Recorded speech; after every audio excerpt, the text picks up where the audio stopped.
think he's sleeping. Tried messaging him on Facebook, and he's not responding. He's not seen, so. But yeah, it's actually a friend of mine in that truck.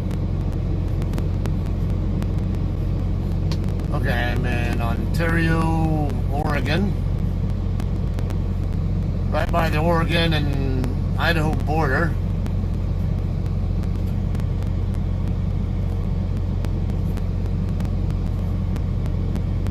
Alright, and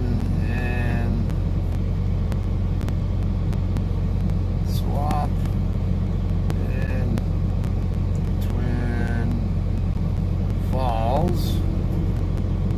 I'm going to be swapping loads in Twin Falls, Idaho.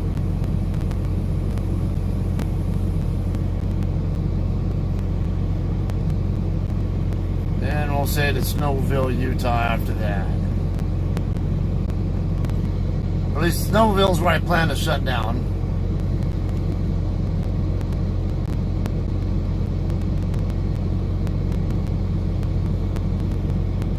Okay, should be public now. Let's see if I have problems with my Streamlabs this time. Yeah, that's a buddy of mine right there. Like I said, I think he's sleeping though. Anyway, yeah, it's the guy who's in Twin Falls, I guess, got a broken windshield. Let me write down his number so I can give him a call while I'm on the way.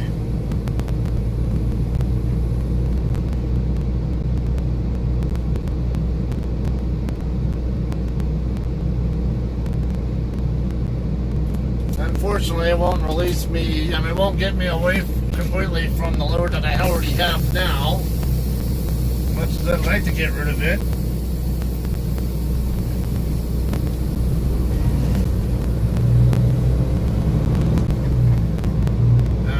Reason why is because the other guy, I guess, has, this is supposed to, the load I'm going to be repowering. Message has arrived. It's supposed to be his home time load, but he can't get it delivered on time now because of his windshield problem. So basically, I'm going to repower it to get it delivered on time. Then tomorrow, I'll be giving him his trailer back empty, and then I'll be getting back this one here.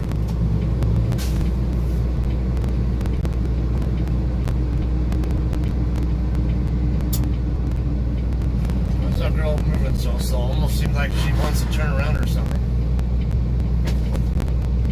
But no, she turned into that parking lot like she wants to.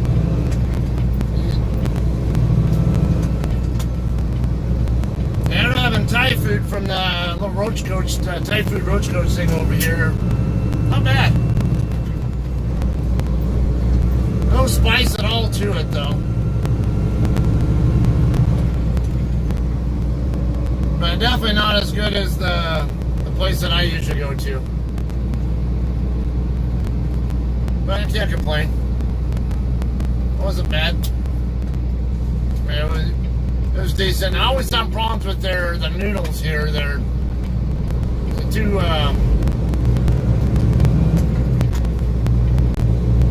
they're too slippery, whatever. Hard to keep on your fork sometimes. And then the broccoli came out good, but the problem was I couldn't get it to stay on either my chopsticks or I tried using a fork and chopsticks, and like the noodles were too slick, they wouldn't stay in the chopsticks.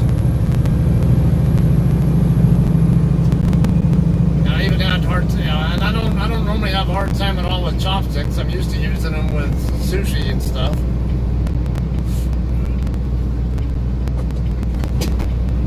Okay, I'm gonna be swapping loads in Twin Falls, Idaho. At the Flying J, that's at exit 172. So it'll take a little over 2.5 hours to get there. Say about 2:45. So I'll get slowed down a little bit through the Boise area and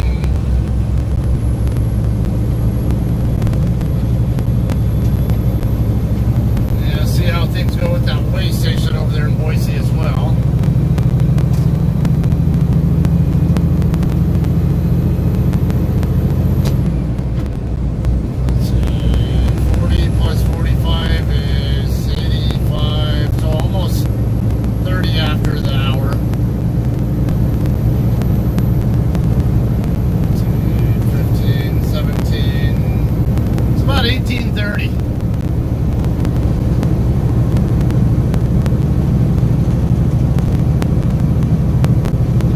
Now, I guess about 18:30-ish or so for the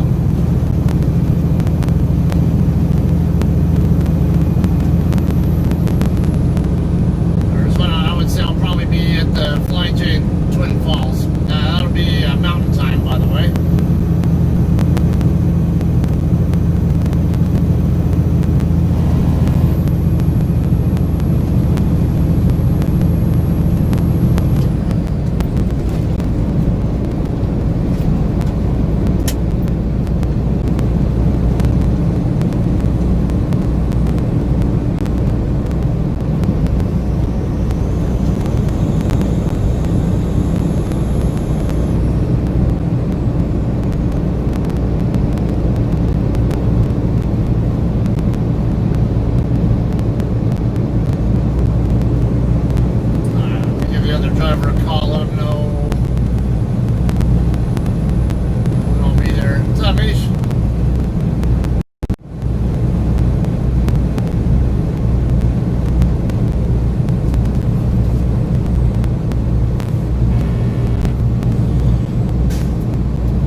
got a second problem before you can remove.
Yeah, I was about to ask you if they ended up rescheduling you or if they're going to swap you or something.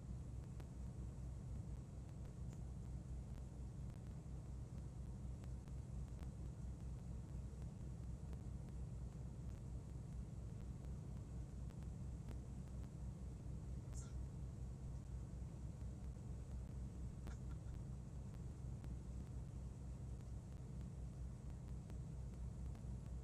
We got to lose a lot of loads too, man.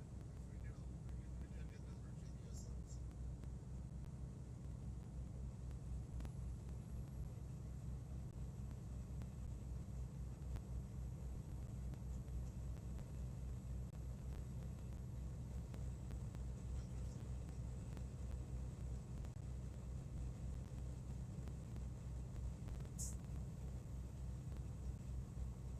No, I'd say more likely there's somebody there, some individual at JBS was supposed to have called you but didn't.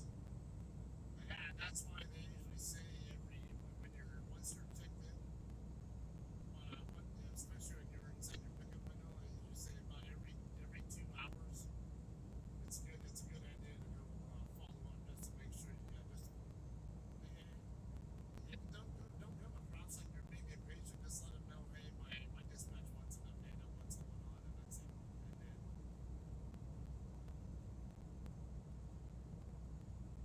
yeah, they always do that, but they don't always actually call you though. I've had that happen, and I've actually gotten saved from service failures by actually calling them or even showing up at their door check or whatever, asking, hey, what's or shipping office, whatever it is going to be, and ask them, hey, I'm in a hurry, just need an update. I need to show documentation that I'm actually doing my due diligence, and so I know what's going on. And the more I can stay up to date on what's going on, then the more effective I can keep my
best way to make sure your butt's covered on that though is once you're there, once you're inside that pickup window, every 2 hours, go back and physically ask them, hey, what's just curious, what's going on? I just want to make sure you guys didn't forget to call me, or because that has happened to me before, where the load was actually ready, and then I go do my follow up and find out that it's been ready for a couple, like maybe even just like 15 minutes after I last checked.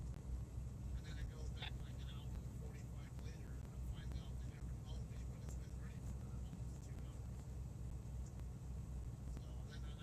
So then all of a sudden I nasty gram on the Qualcomm saying, hey, these guys failed to call me. They said my load was ready at such and such time, and they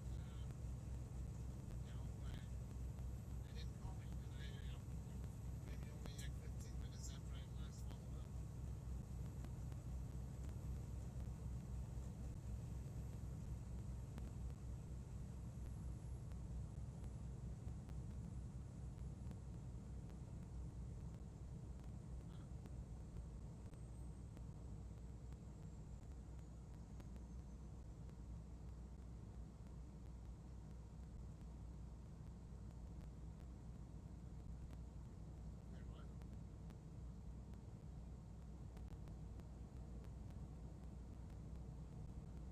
Well, this has your bills up along with me over there.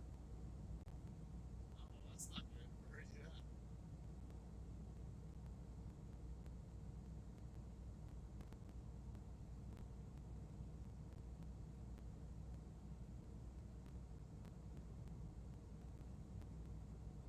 Oh, shit. Yeah,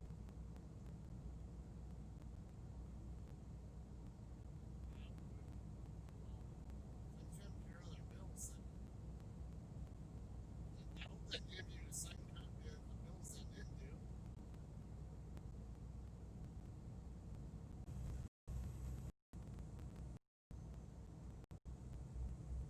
Hours late, 6 hours. 6 hours once for load in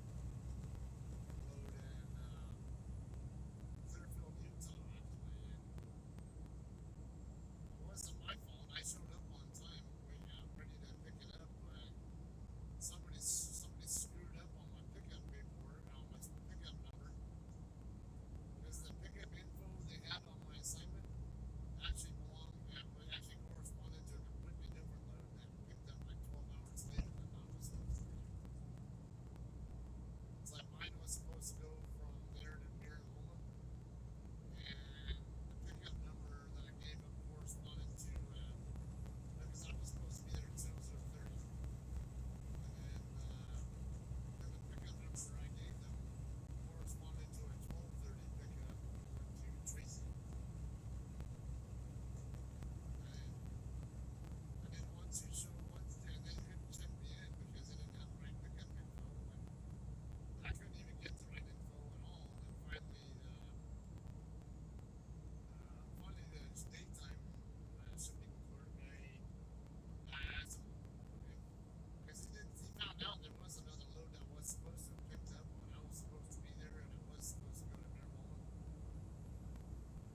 So I asked him, well, just curious, what's the number you have, and then I can give it to my dispatch and have them play email tag with Tyson because that's who it was for. And so he hooked me up and gave me the information, and I sent it along, and they said, okay, yeah, that's the right one. But it turned out that Tyson was giving JCT the wrong pickup info.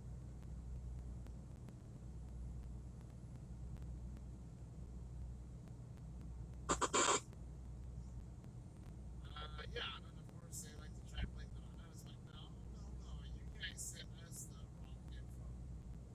Because it became a question of whether they sent JCT the wrong info or did JCT just transcribe the wrong pickup info into my load assignment.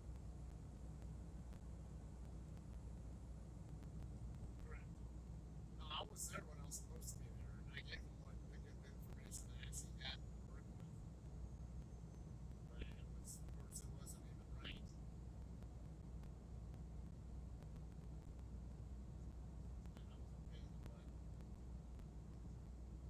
I got some pretty good potential behind it.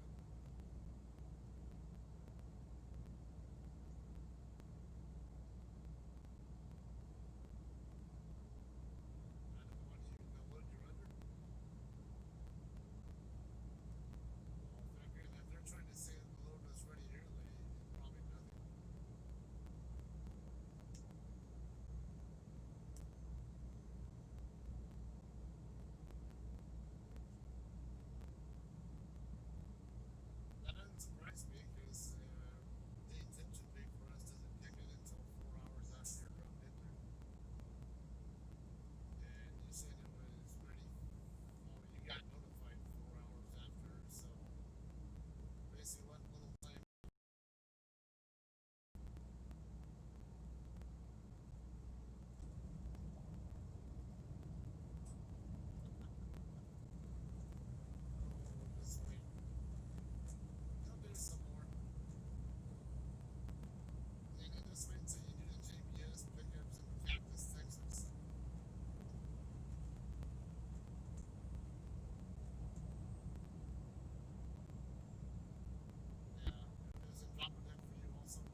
Moving now.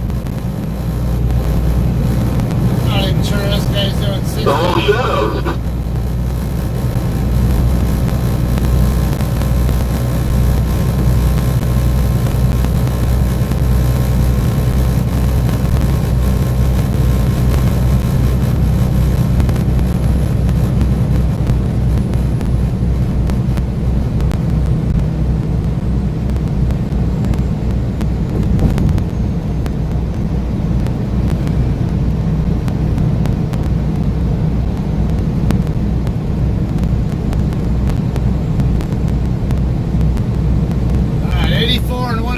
Split 2 miles ahead. I hate these guys on their damn base stations. Talk somewhere else.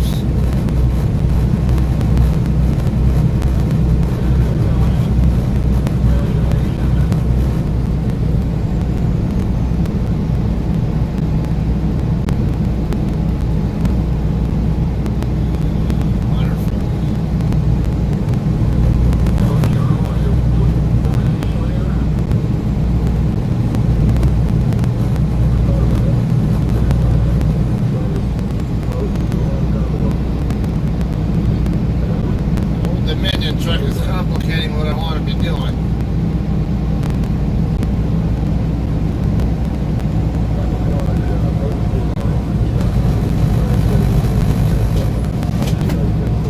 Everybody else flooding over this lane because obviously they want to get off the freeway.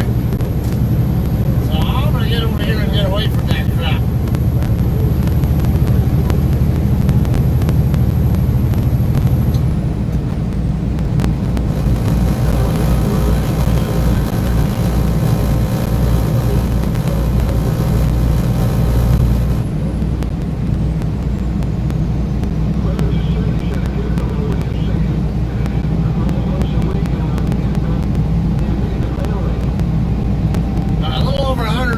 Miles ago.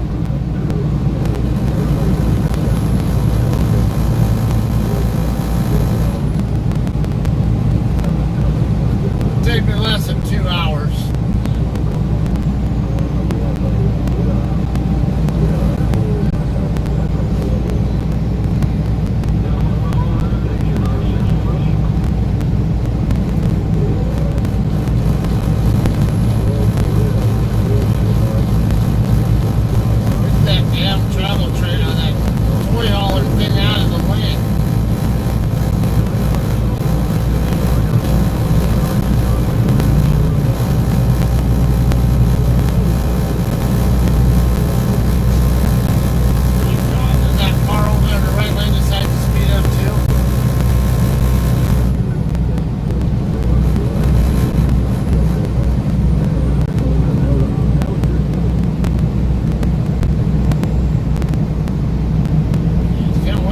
Here. One lane becomes the faster lane and then, good God, seriously?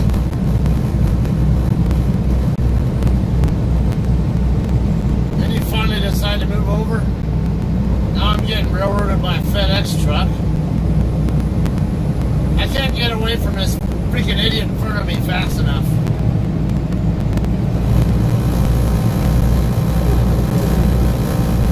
Being a little bit patient, but I'm not going to keep dealing with someone who's constantly becoming a problem for everybody, like this guy here. It's like, move right and get out of the way.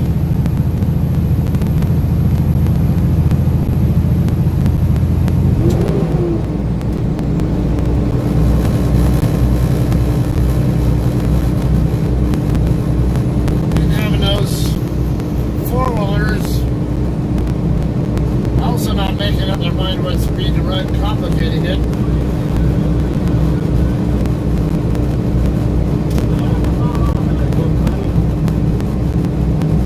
The load I'll be swapping for is delivered in West Jordan, Utah tomorrow morning at 10. I'm going to do that because the other driver, it's his home time load, but he's got a broken windshield or something like that. And he can't get the windshield replaced until tomorrow morning, so Basically, I'm going to run this load in and deliver it for him, and then I'm going to meet back up with him in Salt Lake City and take my load back and give him back his empty. Give him back his trailer empty.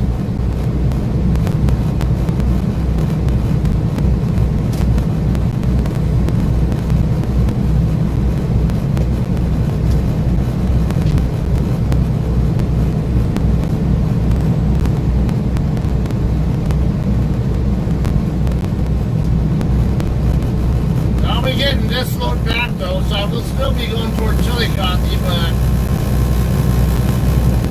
I'll have to send another Macro 41 in tomorrow when I get the load back, and hopefully still be able to swap out somewhere on I-80.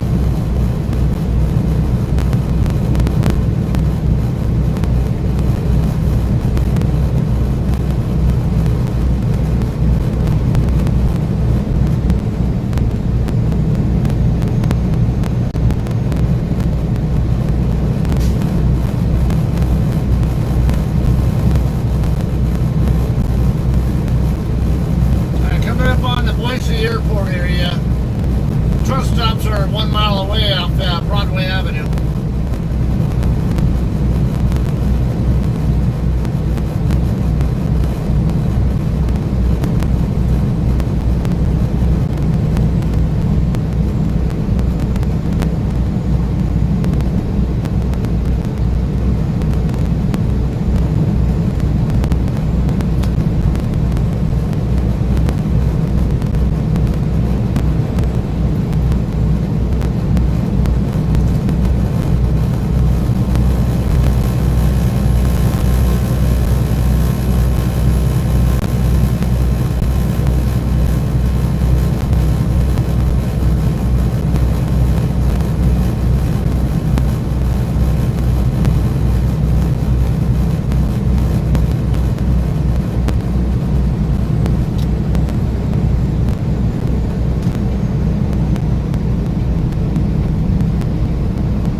Because four-wheelers are usually not attentive enough to be willing to move over for me when I really need them to. So if I move over a little bit early when I have a chance to do so, then it becomes the onus on them to either go around me or to check up for me.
a 66 mile marker.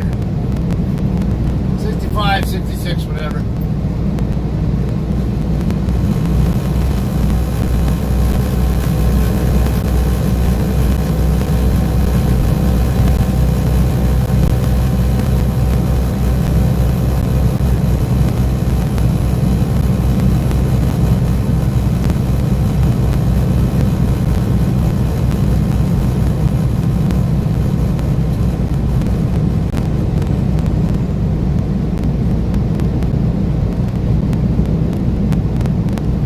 It's open. I don't see anybody going into it.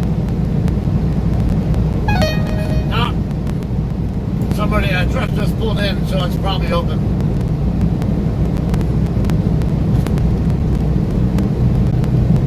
And my driveway just said that I have to go in unless it's open, unless it's closed.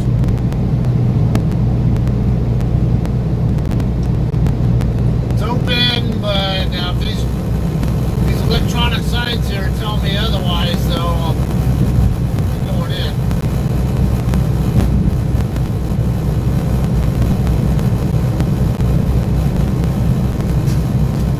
Well, darn the luck, it said I'm okay to bypass, so guess what? I'm bypassing.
Stations that are usually open all the time during the daytime hours, but when it gets into the evening, like 5 or 6 o'clock or so, I don't think I've ever seen it open later than around that time.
Split speed area. This guy can legally be doing 80 and he's not even doing 70. Wouldn't be such a big deal, but I got like 5 four-wheelers railroading me.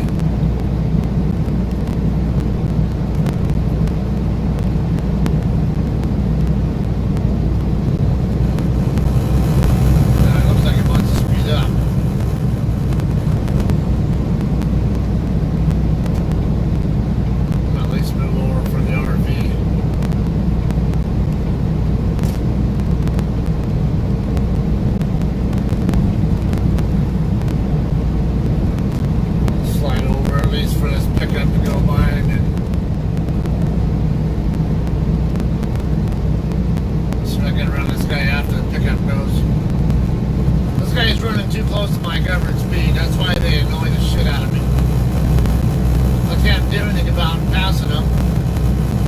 The only thing I can really do is either slowly creep my way past them or just back off and stay behind them.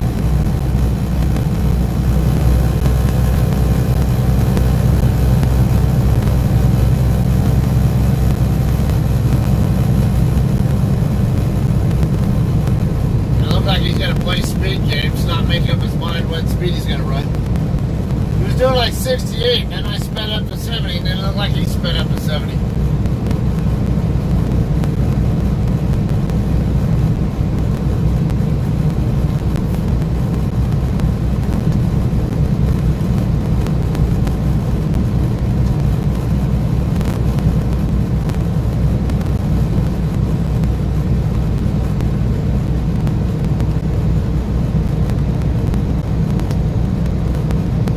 Dude, don't be a dickhead.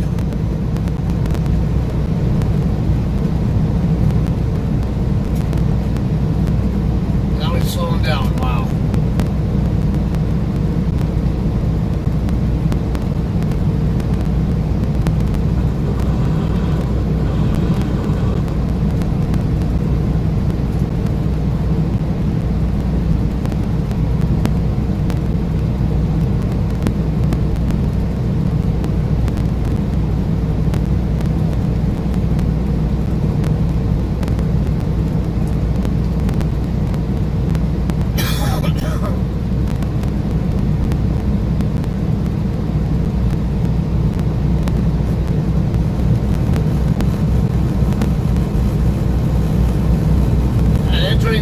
County. It's in western Idaho, southwestern Idaho, by the way, for anybody more recently tuning in.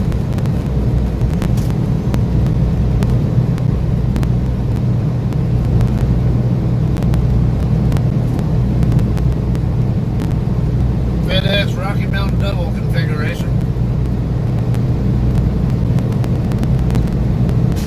It's basically a longer trailer of at least 40 feet, I think it is.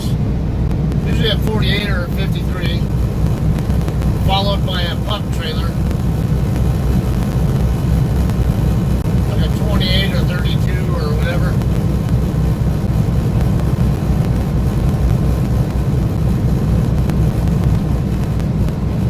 Call them Rocky Mountain doubles because you usually only see them in the Rocky Mountain region.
Says we're 102 miles out from Twin Falls. I'm actually just a little bit less than 100 out from the Flying J in Twin Falls, though.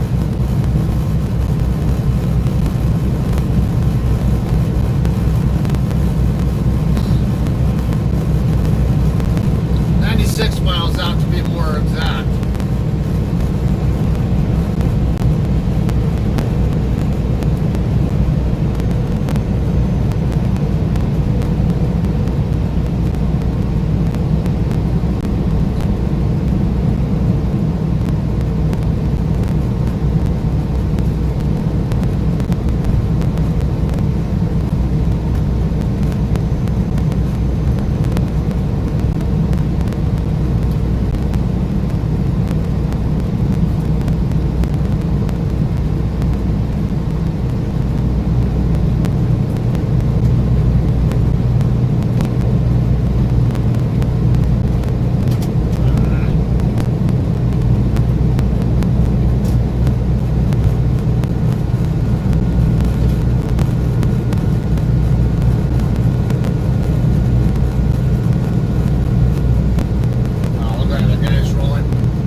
Bryan told investigators that Travis McMichael cursed and said a racist slur as he stood over Arbery, moments after he fatally shot him, Dial testified.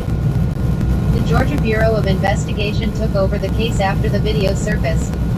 The state attorney general appointed Holmes, who's the district attorney in Cobb County near Atlanta, to prosecute after the local district attorney recused herself because Greg McMichael had worked for her, and 2 other outside prosecutors also stepped aside. In addition to malice murder and felony murder charges, the McMichaels and Bryan each are charged with 2 counts of aggravated assault and 1 count each of false imprisonment and criminal attempt to commit false imprisonment. Under Georgia law, a felony murder charge means that a death occurred during the commission of an underlying felony and doesn't require intent to kill. Malice murder requires malice aforethought, either express or implied. Any murder conviction in Georgia carries a minimum sentence of life in prison, either with or without the possibility of parole. Court functions in Georgia have been severely limited in recent months because of a statewide judicial emergency declared by the Chief Justice of the state Supreme Court in response to the coronavirus pandemic. Holmes said they were able to call in a grand jury that had been impaneled prior to the judicial emergency. Attorneys for Arbery's mother and father issued statements applauding the indictment and stressing their desire to see the 3 men convicted and sentenced for his death. Search of that van. Bob Rubin, a lawyer for Travis McMichael, 34, said in an email that prosecutors choose the facts they want to present to a grand jury when seeking an indictment. The defense team has found other facts that are an integral part of the case, he wrote. To this indictment, Travis McMichael will plead not guilty, and we look forward to presenting all of the facts regarding this tragic death in a court of law, Rubin wrote. Attorney Kevin Goff, who represents Bryan, 50, spoke to reporters at the county courthouse right after Holmes announced the indictment. He said his client has committed no crime and has cooperated with law enforcement officers from the beginning. Lawyers for Greg McMichael, 64, did not immediately respond to an email seeking comment Wednesday afternoon. Even if Gov. Brian Kemp signs the state hate crimes legislation passed this week, it couldn't be applied retroactively to this case, Holmes told reporters. The U.S. Department of Justice has said it's assessing whether federal hate crimes charges are appropriate. Article 139 of 145. NASCAR, no federal charges in Talladega News Discovery. The FBI and the U.S. Attorney's Office for the Northern District of Alabama said Tuesday that no federal charges would be filed after a noose was found in Bubba Wallace's garage stall at Talladega on Sunday. A statement from U.S. Attorney Jay Town and the FBI's Johnny Sharp said that the noose had been in the garage stall since the fall of 2019. Wallace was assigned that garage stall at Talladega earlier in the week. Garage stall assignments are typically done via points standings after the previous race event. The noose was found Sunday by a team member of Wallace's. Wallace did not see the noose and only knew it existed when he was informed by NASCAR President Steve Phelps later that afternoon. On Monday, 15 FBI special agents conducted numerous interviews regarding the situation at Talladega Superspeedway. After a thorough review of the facts and evidence surrounding the event, we have concluded that no federal crime was committed. The FBI learned that garage number 4, where the noose was found, was assigned to Bubba Wallace last week. The investigation also revealed evidence, including authentic video confirmed by NASCAR, that the noose found in garage number 4 was in that garage as early as October 2019. Although the noose is now known to have been in garage number 4 in 2019, nobody could have known Mr. Wallace would be assigned to garage number 4 last week. The decision not to pursue federal charges is proper after reviewing all available facts and all applicable federal laws. We offer our thanks to NASCAR, Mr. Wallace and everyone who cooperated with this investigation. Wallace is the only black driver racing full-time in NASCAR. He's been outspoken against social and racial inequality after the death of George Floyd in Minneapolis on May 25. He drove a Black Lives Matter car on June 10, the same day NASCAR banned the Confederate flag from its track properties. Story continues. Monday's rain-delayed race was the first Cup Series race in the state of Alabama since the ban. Drivers walked Wallace's car down pit road ahead of the race and nearly every team member from opposing teams stood behind him for a picture and the national anthem ahead of the race in a show of support as the placement of the noose was investigated. The Wood Brothers racing team said in a statement that they had the garage stall in the fall. For the team, an employee remembered seeing a rope tied into a noose in October. "We are thankful that there was no one involved in perpetrating hate during this weekend's race," the statement reads. "Just like the rest of the NASCAR garage, we were shocked and appalled to learn of the existence of the rope fashioned like a noose. One of our employees alerted us yesterday morning that, without knowing the details of the incident, he recalled seeing a tied handle in the garage pull-down rope from last fall. We immediately alerted NASCAR and have assisted the investigation in every way possible. What transpired over the past day plus is a unity that has only served to strengthen the bonds between each and every crew member, fan and non-fan alike. The Wood Brothers organization is proud to stand with Bubba Wallace as we work to make every race fan a part of our NASCAR family." The October race at Talladega was the first Cup Series race weekend with the track's newly built garages. NASCAR said it was thankful that there was no intentional act committed against Wallace. The FBI has completed its investigation at Talladega Superspeedway and determined that Bubba Wallace was not the target of a hate crime, the statement reads. The FBI report concludes, and photographic evidence confirms, that the garage door pull rope fashioned like a noose had been positioned there since as early as last fall. This was obviously well before the 43 team's arrival and garage assignment. We appreciate the FBI's quick and thorough investigation and are thankful to learn that this was not an intentional, racist act against Bubba. We remain steadfast in our commitment to providing a welcoming and inclusive environment for all who love racing. Richard Petty Motorsports said it was thankful for the swift and thorough investigation.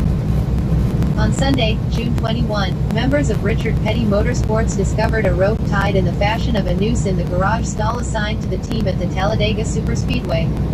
In accordance with established protocols, our team member notified the crew chief, who notified NASCAR of the presence of the item in the garage stall. NASCAR leadership determined the course of action going forward with an immediate investigation into the item and its possible origins.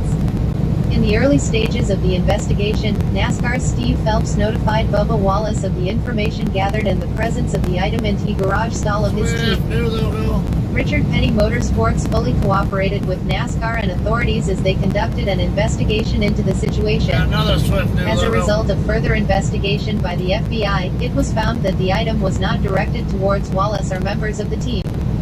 No member of RPM nor Wallace had any involvement with the presence of the rope. We are thankful for the swift and thorough investigation by NASCAR and all of the authorities involved. We are also appreciative of the support from NASCAR, the motorsports industry and our fans. NASCAR President Steve Phelps said in a phone call with reporters Tuesday evening that the sanctioning body was still investigating why the rope was tied into a noose in October. Phelps did not take questions from reporters and said NASCAR would do so at the conclusion of its investigation. He did say that NASCAR did not have any regrets about handling the incident the way that it did. He referenced the rope as a noose on 5 separate occasions in his roughly 5-minute remarks. He also noted that there were no other garage stalls at Talladega that had ropes tied into nooses. "I do want to make sure everyone understands that if given the evidence that we had was delivered to us on Sunday night or late Sunday afternoon, we would do the same thing," Phelps said. "We would have done the same investigation. It was important for us to do. There is no place in our sport for this type of racism or hatred. It's not part of who we are as a sport. I want to make sure that everyone understands that our portion of this with the FBI was something that we were very cooperative, as you would expect. We provided them with roster information, photographic and video evidence that aided them in their conclusions." More from Yahoo Sports. Djokovic wife test positive for COVID-19 after hosting tournament. NASCAR drivers show support of Wallace before Talladega race. Brown, MLB season or not, what does all this say about the sport? Doc signs franchise tag with Cowboys, but what will happen next? Article 140 of 145. Adult film star Ron Jeremy charged with 4 counts of sexual assault. Ron Jeremy appears in court June 23. Robert Gautier, Los Angeles Times. More. Ron Jeremy, one of the most iconic figures in the adult entertainment industry, was charged Tuesday with sexually assaulting 4 women in West Hollywood, where investigators say he prowled the Sunset Strip looking for vulnerable victims. Jeremy, whose legal name is Ronald Jeremy Hyatt, was charged with forcible rape, forcible oral copulation and sexual battery, according to a criminal complaint. Prosecutors allege Jeremy, 67, attacked a 25-year-old woman at a West Hollywood home in 2014.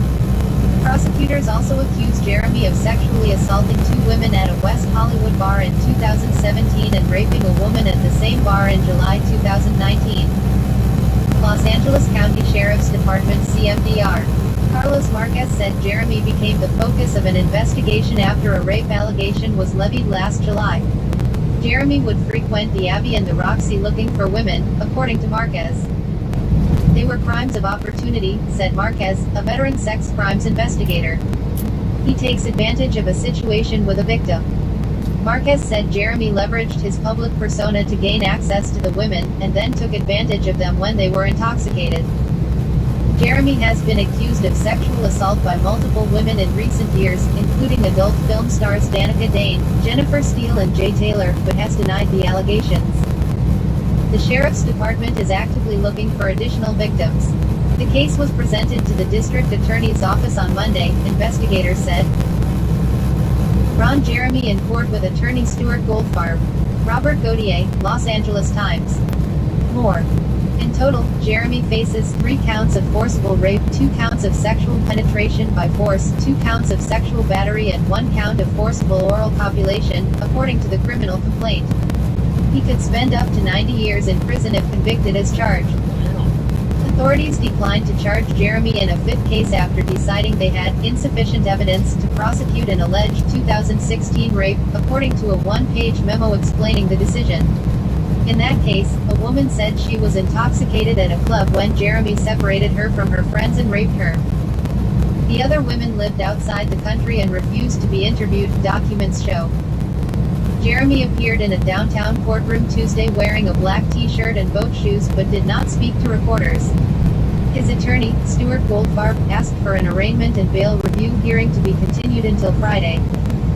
Until then, Jeremy will be held in lieu of $6.6 million bail. Outside the courthouse, Goldfarb said Jeremy was innocent and questioned the timing of the charges, considering one of the alleged assaults dates back to 2014. He has never, in his life, had sex with a female through force or duress, Goldfarb said. Asked about claims the women were too intoxicated to consent at the time of the assaults, Goldfarb claimed Jeremy had been sober his whole life but did not elaborate. He also said the most recent alleged assault took place at the Rainbow Bar and Grill, an establishment Jeremy is known to haunt, and could be disproven with video footage. Again, he did not elaborate.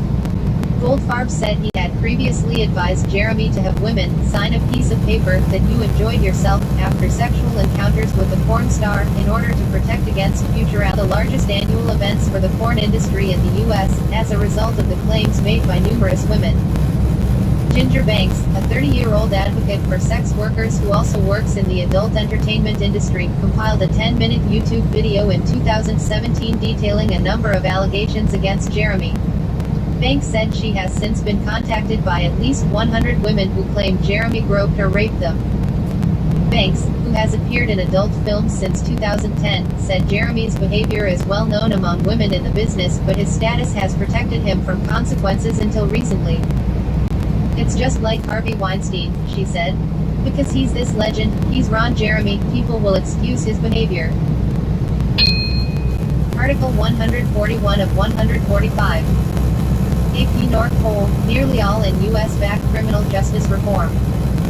Washington, AP, Americans overwhelmingly want clear standards on when police officers may use force and consequences for officers who do so excessively, according to a new poll that finds nearly all Americans favor at least some level of change to the nation's criminal justice system.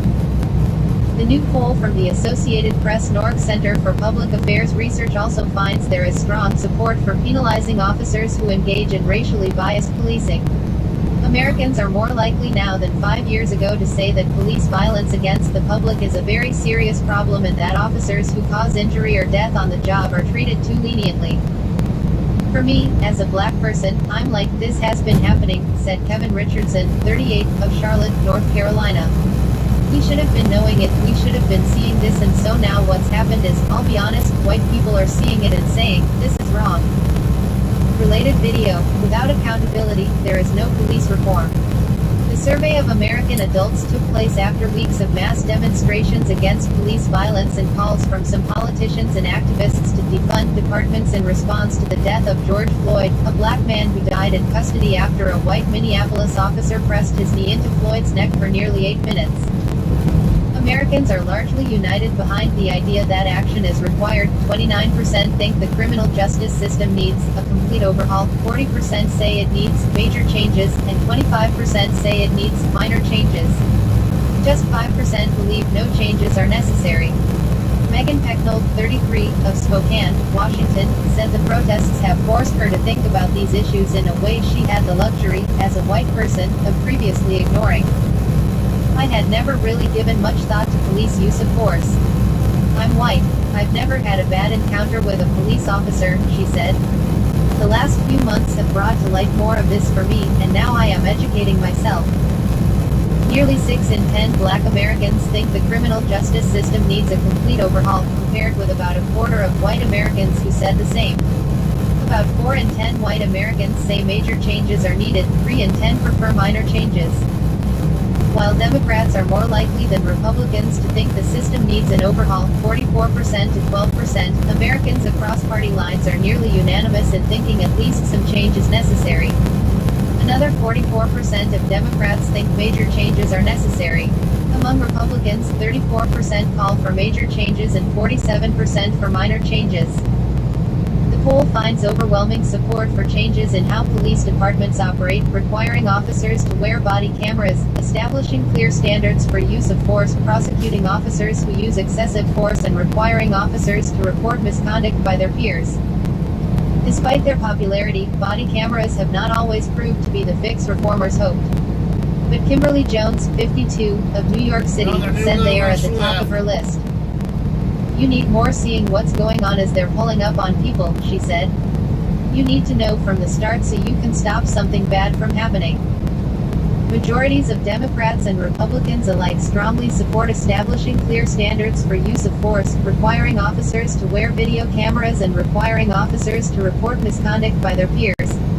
There also is bipartisan support for prosecuting officers who use excessive force and penalizing officers for racially biased policing, though more Democrats than Republicans intensely favor these policies. Democrats and liberals seem to have a problem of only fixing symptoms, he said. They can never see the actual problem, and the problem is just a bad cop. While chants of defund the police have become a rallying cry at some protests, the survey found that only 25% of Americans favor reducing law enforcement funding. Democrats are somewhat more likely to support than oppose doing so, 41% to 33%, while Republicans are overwhelming opposed. Bob Haynes, 75, a pilot from Oklahoma City who supports President Donald Trump, said he thinks police officers do an excellent job. Democrats and Republicans divide on whether the justice system should reduce the focus on policing and prosecuting low-level offenses, with 63% of Democrats and 30% of Republicans in favor. Overall, Americans are more likely to be in favor than opposed, 46% to 25%. To prevent police violence, most Americans also favor requiring all officers to participate in more extensive racial bias training. Majorities of Americans think that police are more likely to use deadly force against a black person, and that black Americans are generally treated less fairly by police. Pecknold, who favors moderate changes in the criminal justice system, said those changes should be targeted at chipping away at systemic racist behavior. I don't think Americans really understand how police are taught these tactics to begin with, she said. Understanding the details more will help us make smarter changes. AP writer Sean Murphy contributed to this report from Tulsa, Oklahoma. The AP North poll of 1,301 adults was conducted June 11 to 15 using a sample drawn from NORC's probability-based Amerispeak panel, which is designed to be representative of the U.S. population. The margin of sampling error for all respondents is plus or minus 3.7 percentage points. Online. AP North Center. Article 142 of 145. What role should sports play in social justice? The 360 shows you diverse perspectives on the day's top stories and debates. What's happening? The ongoing national movement against police violence and systemic racism has touched nearly every sector of American life. The impact has been particularly significant in sports, where It seems like most all their tractors are now converted to the new logo, but a lot of their trailers are still the old have ones. seen unprecedented changes in the sports world. The NFL's commissioner admitted the league was wrong for not listening to players about racism amid the controversy sparked by Colin Kaepernick's kneeling protest in 2016. NASCAR banned images of the Confederate flag from its events. College football players have called out coaches and universities for perceived racism. Some prominent NBA players have suggested they might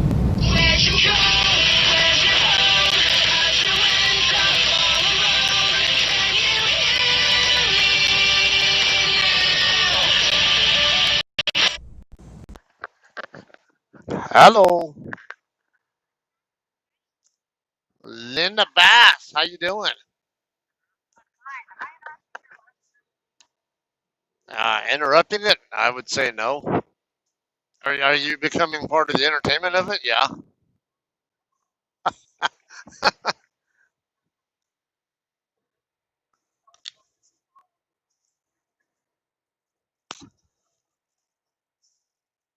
I went to Temple. Uh, yeah, I've been there a few times. What's up? Yeah, right down the street from it. There's not a very big truck stop, but there is one literally right down the street. Just to the east of it. I can't remember the name of it, but you know where that Bucky's is right there off of is it off the US 80 side, I think? Because it's right by where US 80 and I-20 meet up. And so I can't remember if it's off of 20 or off of 80, but there's a big ass Bucky's right there on the south side of the whatever that road freeway is. And then just on the north side of the same freeway, there's a truck stop on I would call it the southwest corner of whatever that intersection is. And that same street that it's at, if you take that street on over to the west, it takes you right over to the Walmart DC.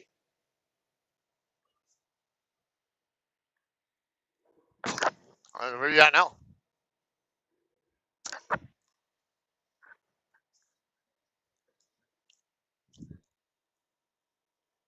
Eastbound. Oh, okay. So you're over by not quite to Abilene then.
哦yeah,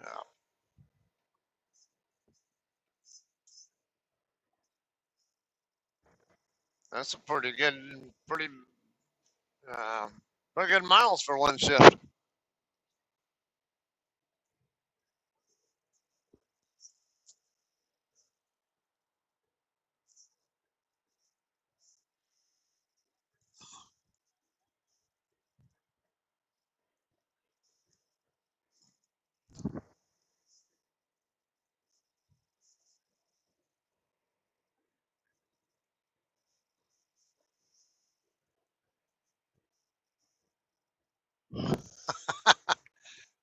50. Oh, Sherman or somewhere or what? Tyler. Interesting. Where the hell do we pick up in Tyler?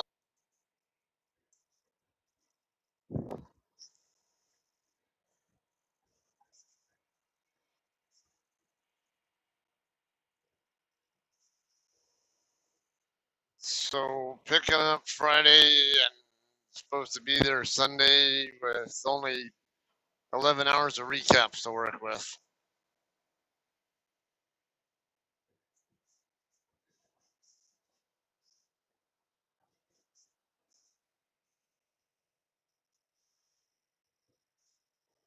Let's see, you're about 280 out now from Terrell, so that's about, we'll take about 4 to 5 hours, probably about 4.5, 5, yeah, maybe 5.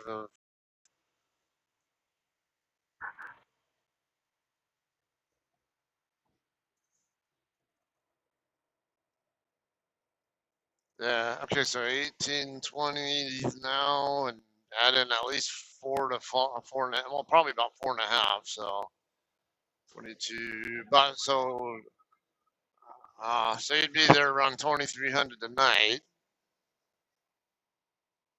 so 3 hours early. Ah, yep.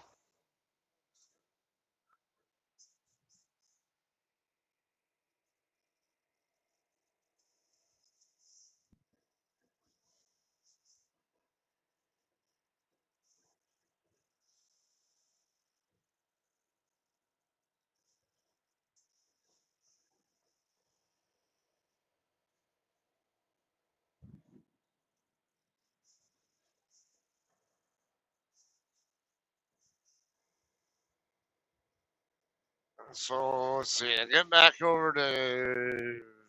Wait, where did you? That load was going to where again? I mean the reload.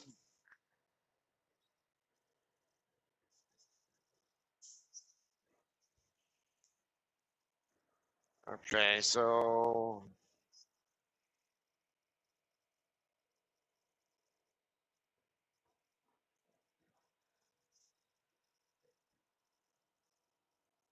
680, 780, 840, 940, 1,030, about 1,030 or so miles. Well, actually, a little bit more at the deadhead, I would imagine. So I'd say about maybe 11. Yeah. So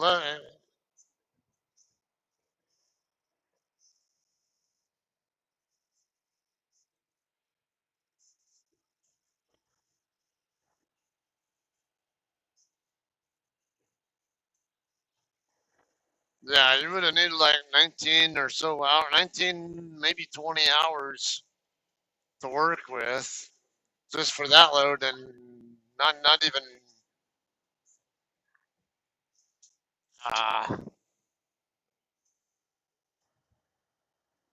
Since Brian realized it wasn't doable.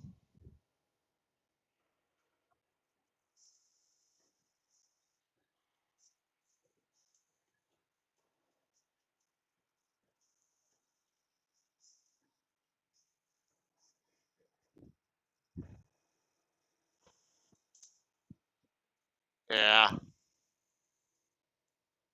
All right, 60 miles out for my swap.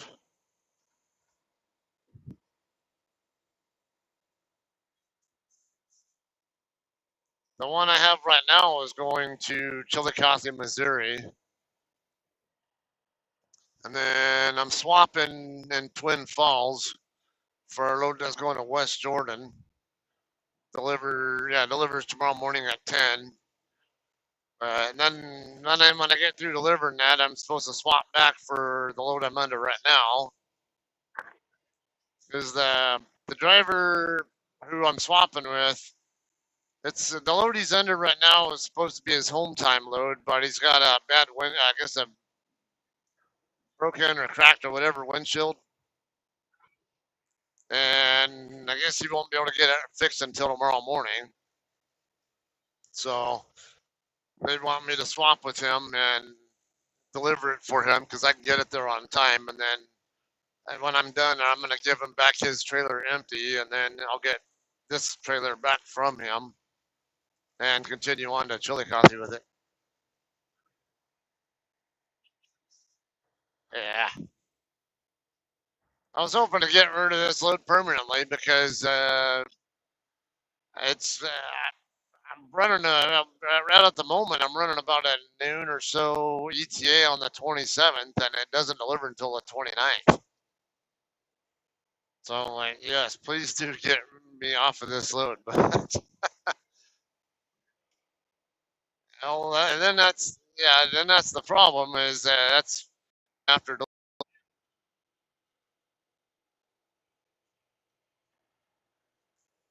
Yeah, and, yeah, it's which it's especially frustrating knowing I just came off a 34-hour reset and then had to wait even longer beside on top of the 34 to make my delivery. And then I ran only 65 miles yesterday before they said, "Oh, the shipper closes by the time you're going to be there. You just show up tomorrow morning." Like, come on,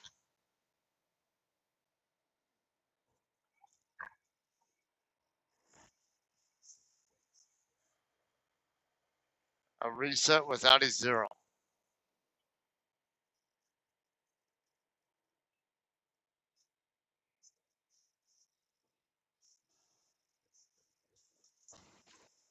Oh, oh, is that what you mean? Yeah. So on like where you do a reset without any calendar days and then zero, with 0 miles. Yes, I have. I actually just did one.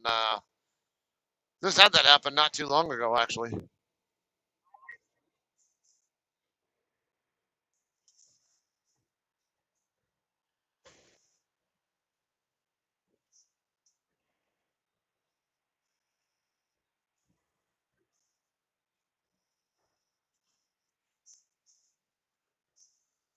Ochalada.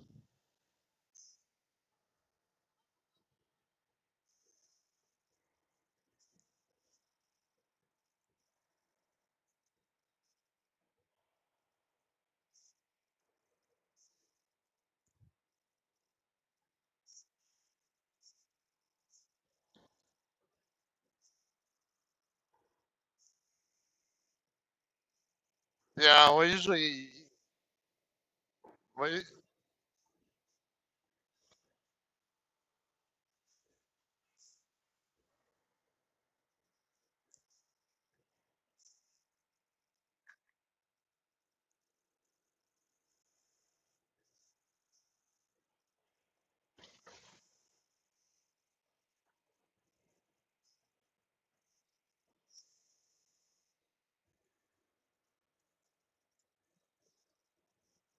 hmm.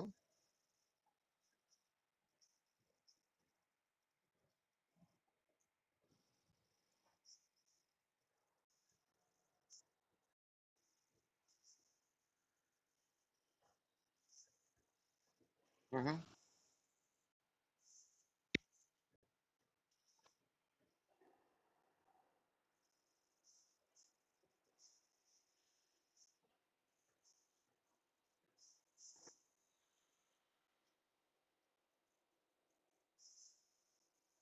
Uh,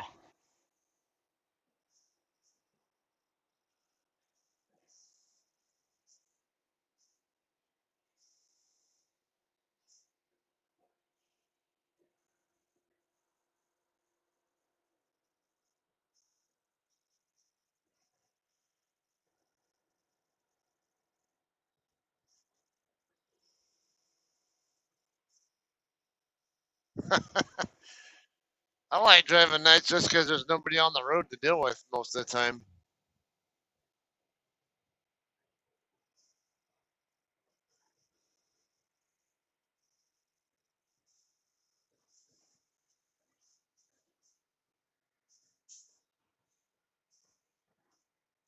Yeah, that's true.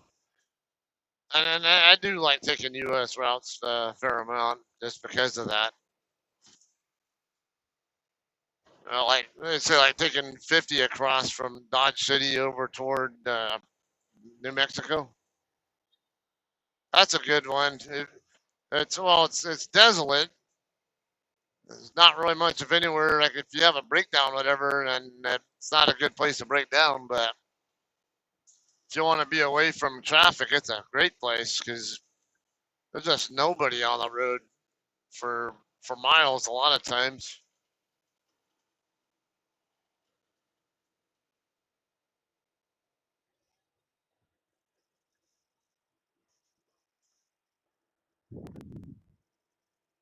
All right, sounds good. So I hope all goes well with that. Oh yeah, should be all right.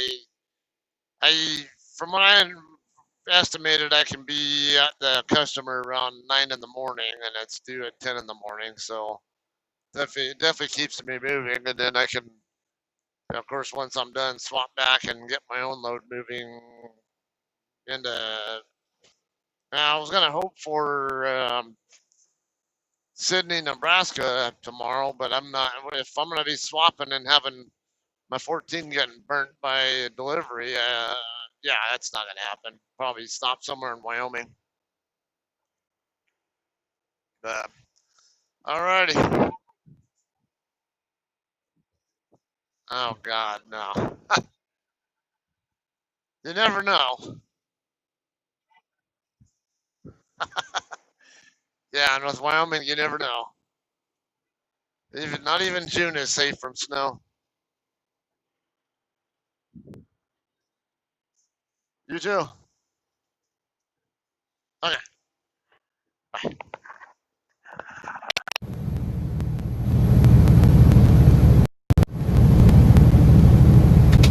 Alright, that was Simi on the road. She is on I-20 in Texas, heading toward not quite to Abilene.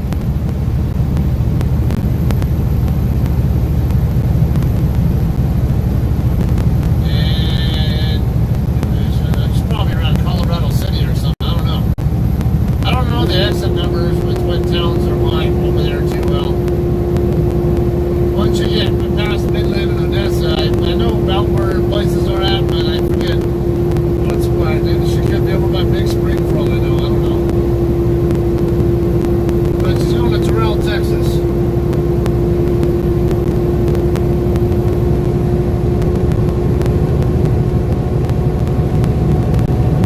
Good amount of traffic out here right now.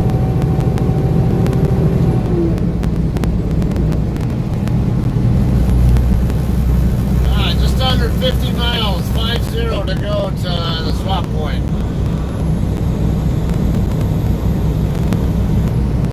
Got anybody interacting? Just be aware the Streamlabs is having issues. So it means you guys can hear and see what I'm up to. But whatever you type in, I cannot see until unless I either look on my tablet or later on, or if I shut down Streamlabs and restart it and resume the stream. Which I'm not really concerned about. I can always shut down and resume the stream when I get to the swap point in about less than an hour.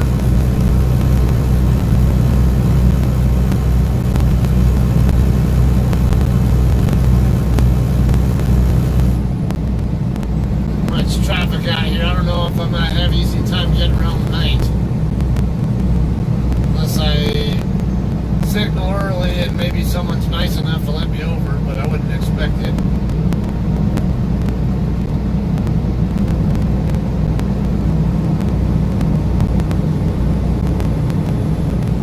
Got a little bit of an uphill coming up ahead anyway.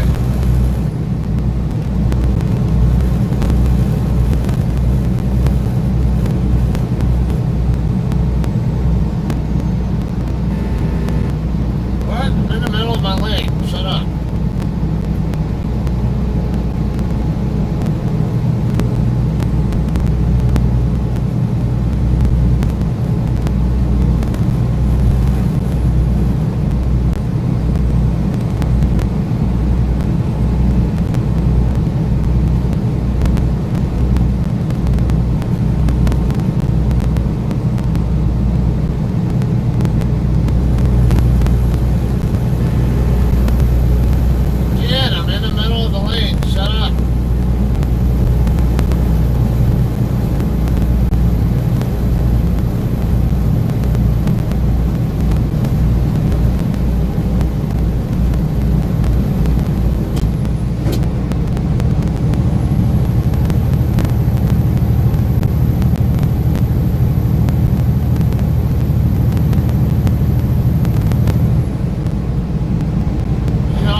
pickup back there actually knew that I was going to want to come over, so he stayed back to give me space to come over. Even before I made any kind of indication that I wanted over. That's what you call good defensive driving and anticipating. Now watch me slow down. I get slowed down on this hill in front of Knight.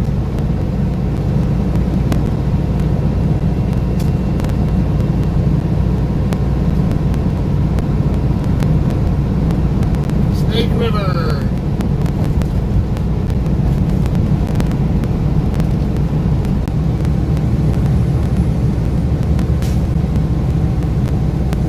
Don't want to go moving over into the left lane and end up blocking a bunch of four-wheelers because I can't handle being behind a truck that I can't outclimb anyway.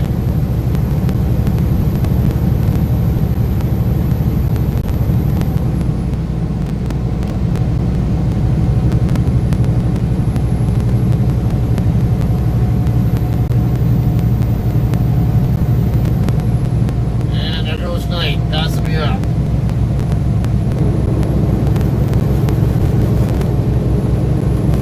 I keep having to let off my own throttle for this flatbedder. I'm not sure I can do enough else.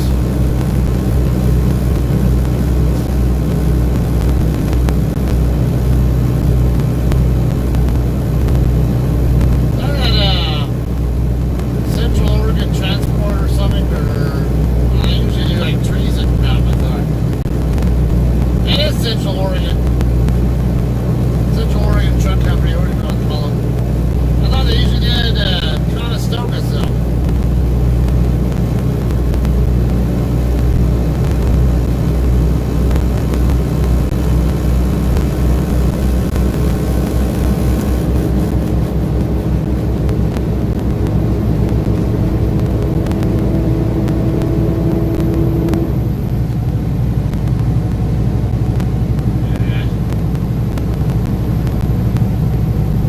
Having a little bit of difficulty accelerating faster than him, though. I know I'll outrun him on the straightaway, on the flats, but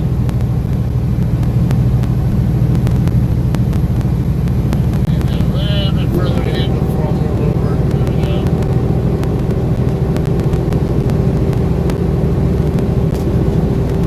I know those guys are governed at like 65 or something.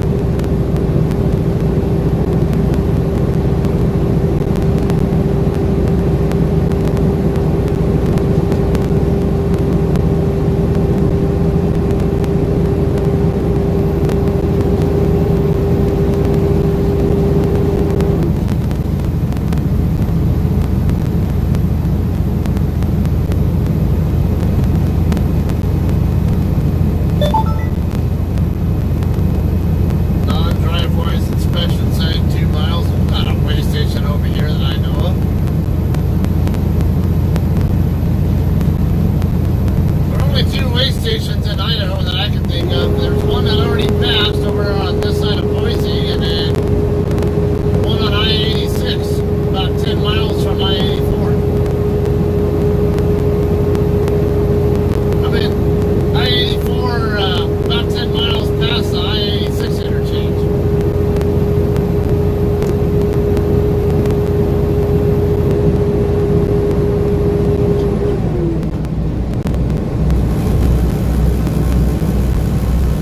This is just a rest area as far as I know.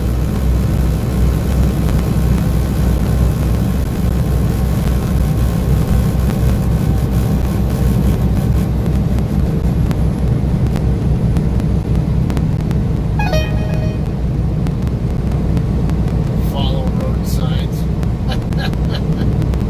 Yeah, it's a freaking rest area, you jackass.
particularly nasty, but it looks like there could be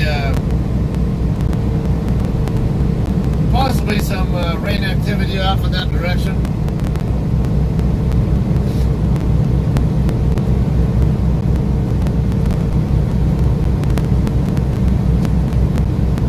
Just under 40 miles out from the swap point now. Coming up on Bliss, Idaho. BLISS.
137. Seen him driving to Jackpot, Nevada.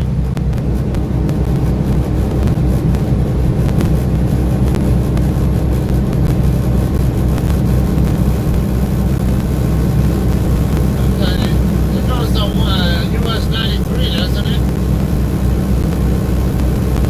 I want to say Jackpot, Nevada is off of US 93. You do see a US highway indicator there. It's US 30 though. 30 is an east-west route that follows basically parallels or runs concurrently or parallel with I-80.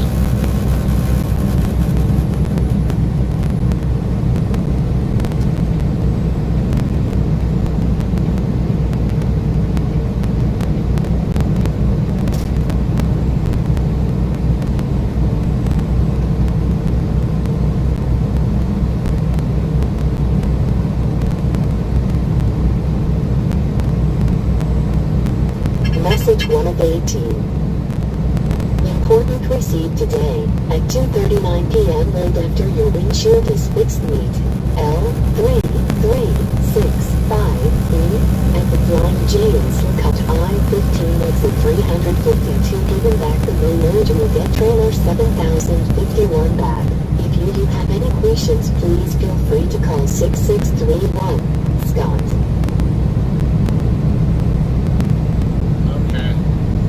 That sounds like an instruction on where to swap back with the other driver tomorrow after I'm done delivering his load.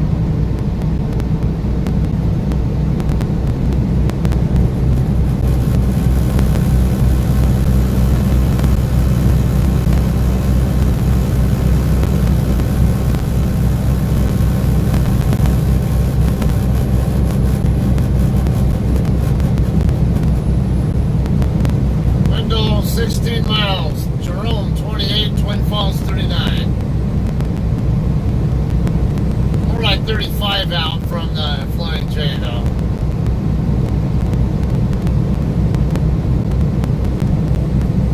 Probably be a good idea to call the other driver again and let him know I'm just about half an hour out. If he even answers. These routes are driving me nuts. Exit 141, US 26 and US 30, Gooding and Hagenman or whatever.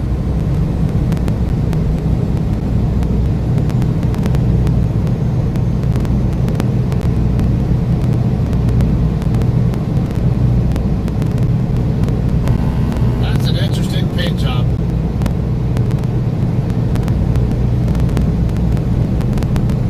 Who the hell came up with that idea? That's a kind of an odd one.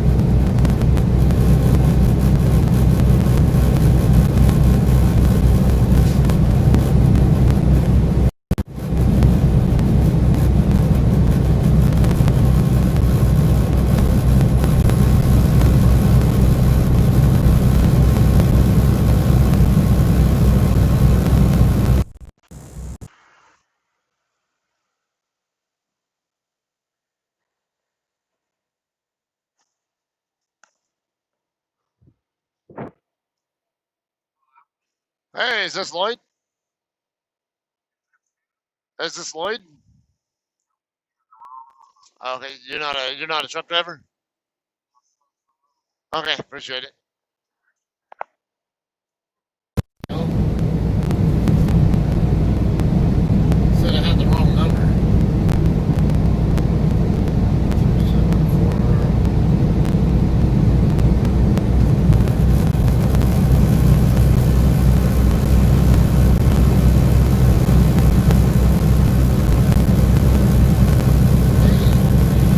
Message to of 18.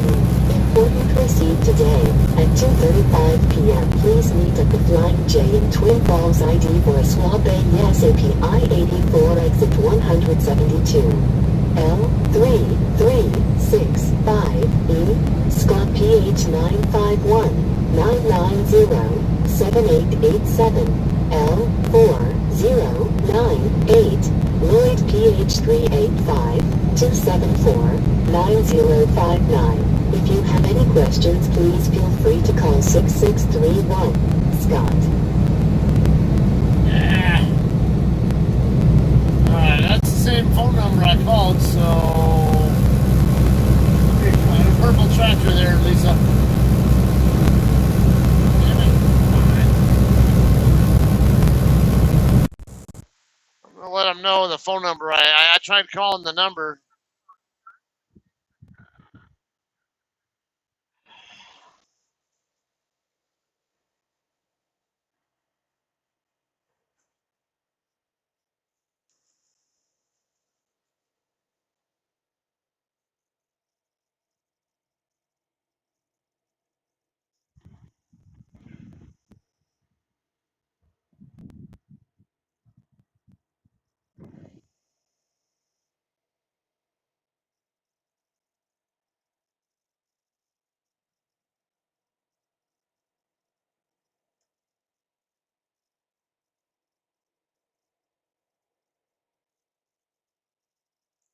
$30 miles.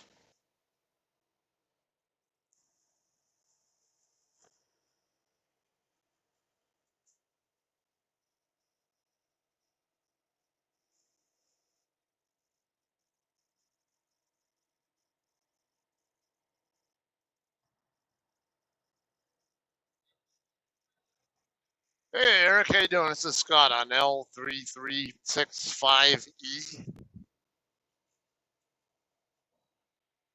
3365E. Yeah, no, not too many of us 3300 trucks left. I seem to have. Oh yeah, that's true. I think I've seen him around. I seem to have gotten a bad contact number for the guy I'm supposed to be swapping with.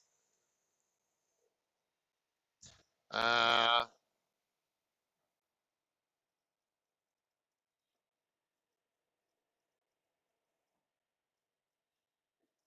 correct. Yeah, I was gonna let him know I'm less than half an hour out, but the phone number that I was given.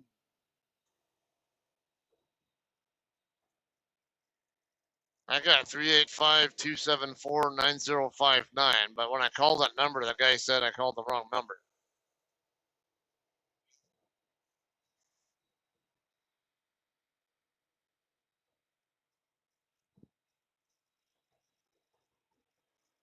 Huh.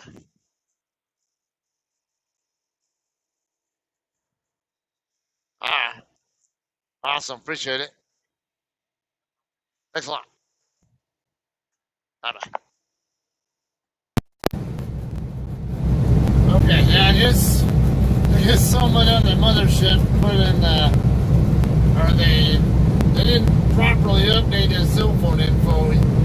So I guess there was a note in there about a new cell phone number, but they didn't actually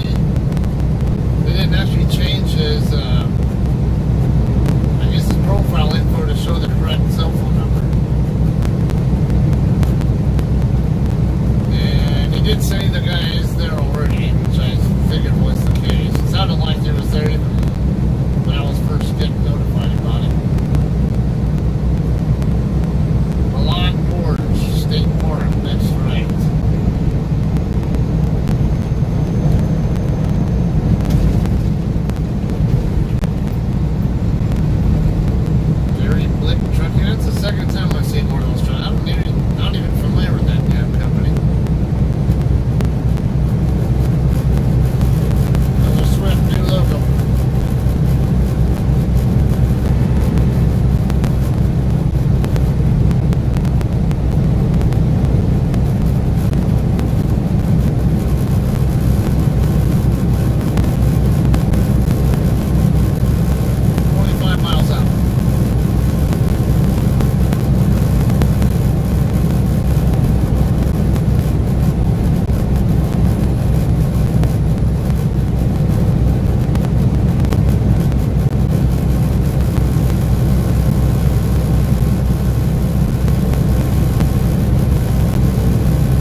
this guy a call. Oh, come on.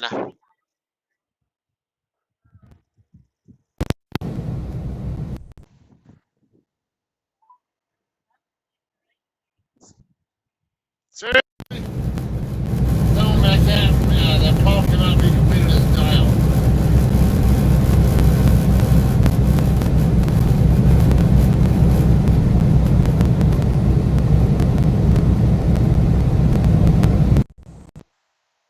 Even though I have the full.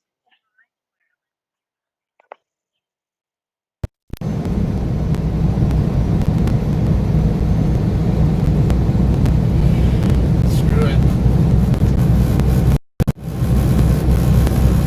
Just let him know when I get there.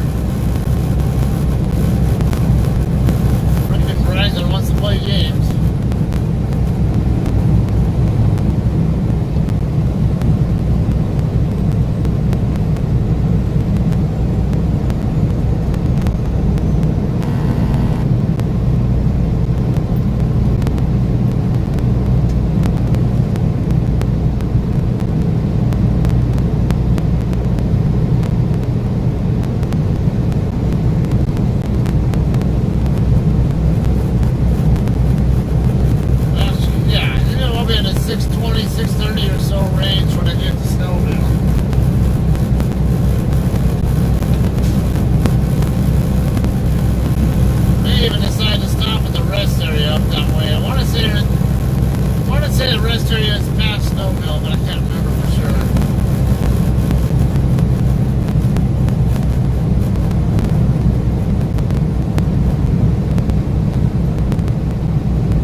Swift has a Walmart account over in Corinne, Utah, which does come out this way, but most of those guys are pulling Swift trailers too. So it looks like Swift has a pretty good presence out here.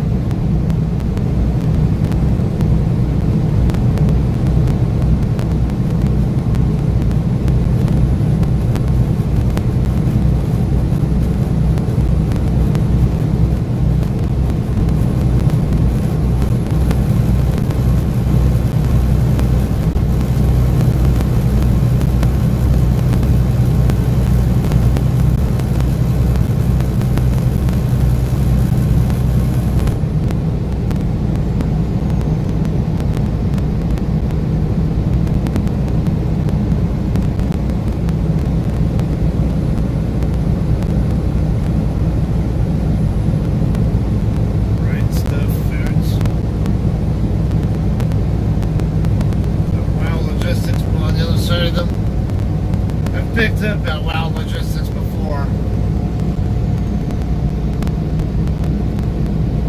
I remember it was a cheese load. This is the same exit. Pretty sure it was Wild Logistics I saw back there behind that place.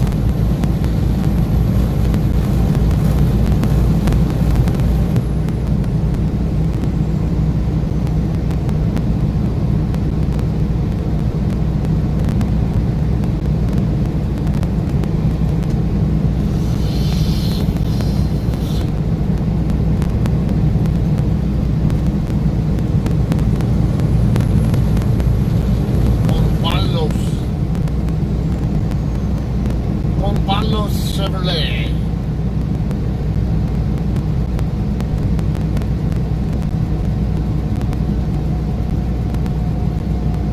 There's a purple bobtail over there at the Peterbilt lot.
get back on the freeway later on.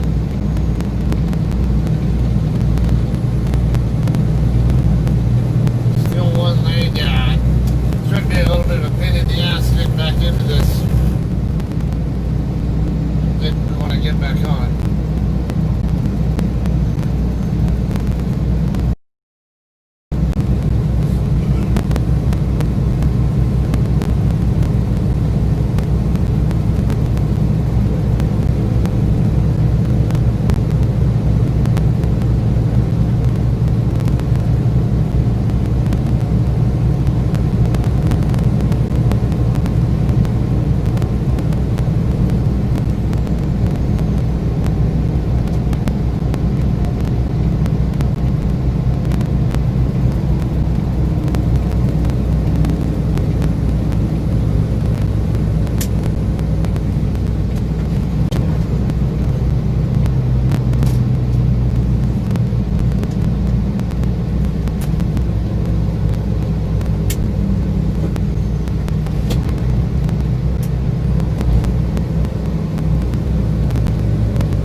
Got dyslexic on the phone number. Area code is 435, not 453.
Hey Lloyd, how you doing? This is Scott from JCT. Hey, just to let you know, I just got off the freeway right now. I'm gonna go into the fuel island, fill this behind Boss Shop. Okay.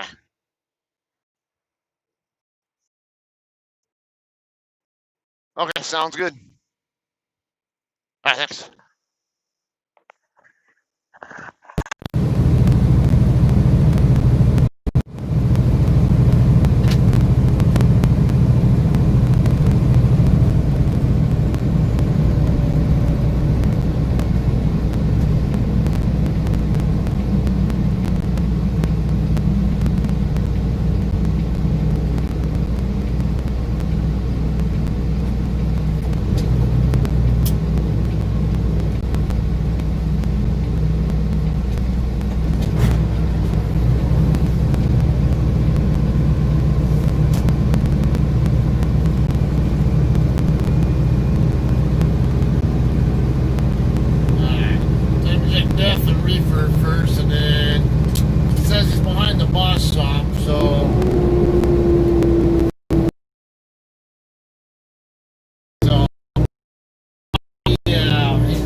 Set up in the app.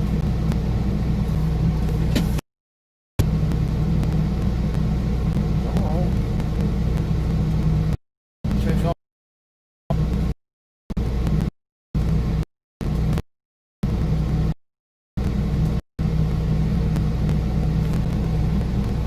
See you guys.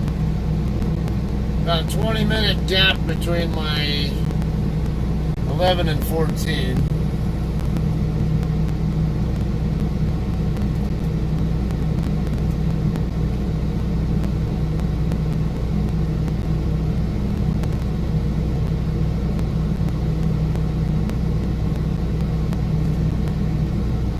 Fed reefer. Truck fuel's too expensive, and I don't really need it yet anyway.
us in a spot and drop it. Find the other guy.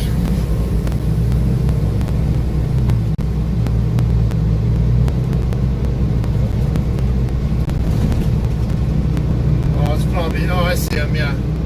He's got a silver Kenworth. He's facing my direction.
see in a little bit.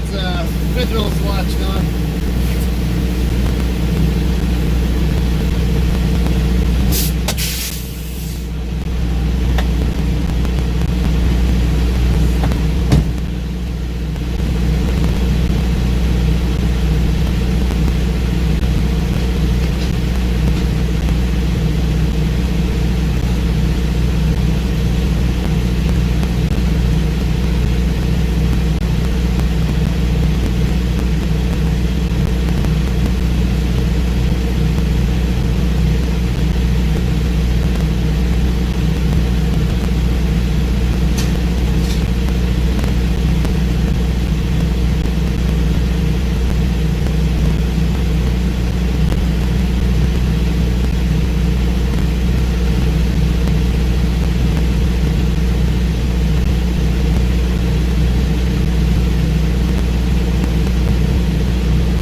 already did his 13.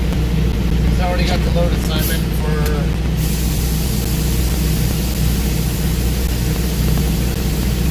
So the reason why he needs to get his windshield replaced, because some kids were throwing rocks off the overpass over one of the overpasses already passed. That sucks. Now my 14-hour clock's already started down, so like I'll be in a better spot. Because his load, this load that I'm picking up from him, it's got a little bit tighter time schedule. I can do this bullshitting when I don't have to worry about getting his load delivered.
load's pretty light. He only grossed at about 60,000 pounds.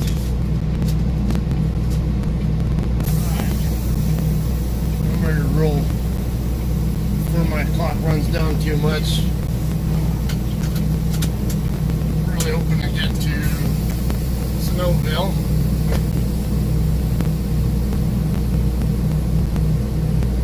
Great. Any of this clown? No, he's trying to pull through into a spot over here.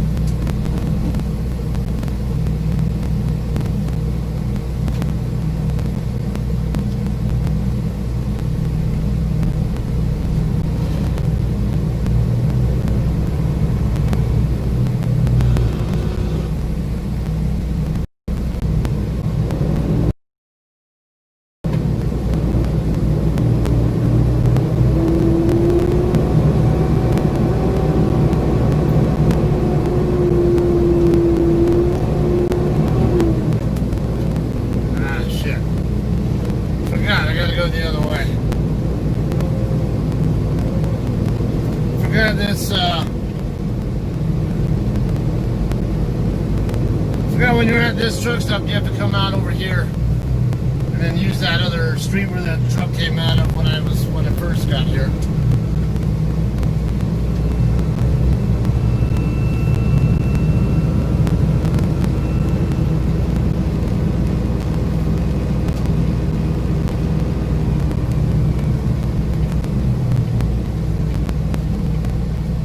For almost 7 p.m. here, though, there's plenty of parking available here.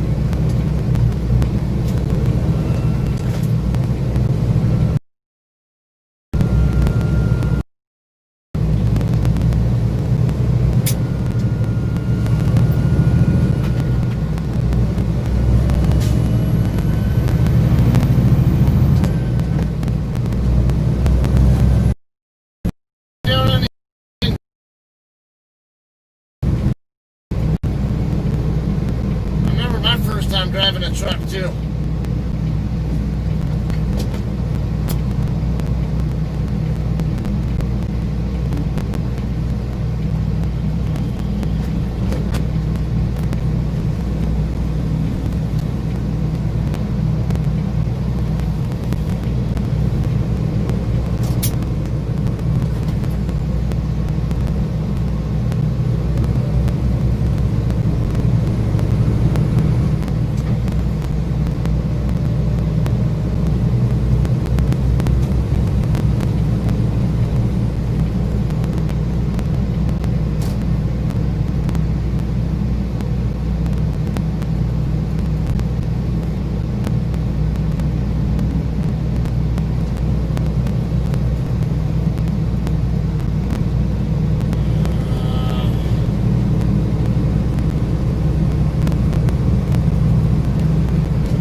Certain I'm going to make it to Snowville because the 14-hour clock got eaten up sitting here doing a swap and chit-chatting.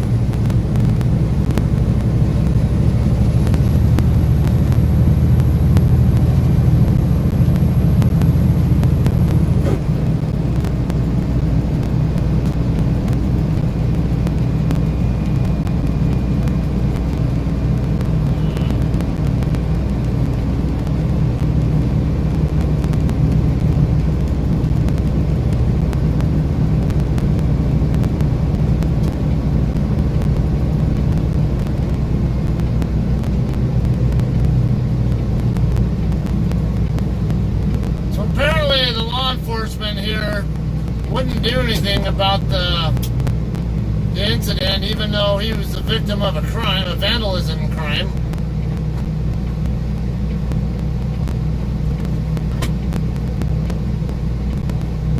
Yeah, he said there were like 3 kids on the overpass throwing rocks, and then as soon as they, just after they hit him, they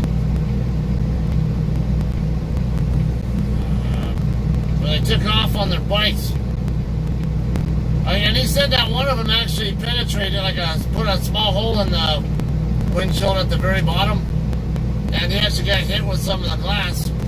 Well, shit, go to the hospital. Make it a minor injury accident, or a minor injury thing. If that's what it's going to take. Hey, I got hit with glass. I want to make sure I'm okay.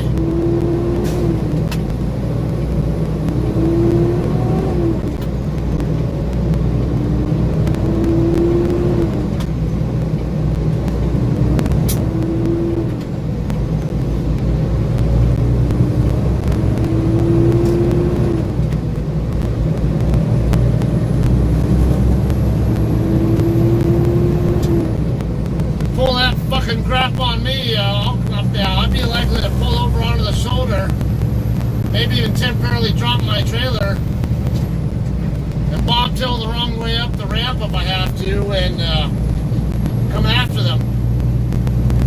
They're not going to get away from me. Not that easily.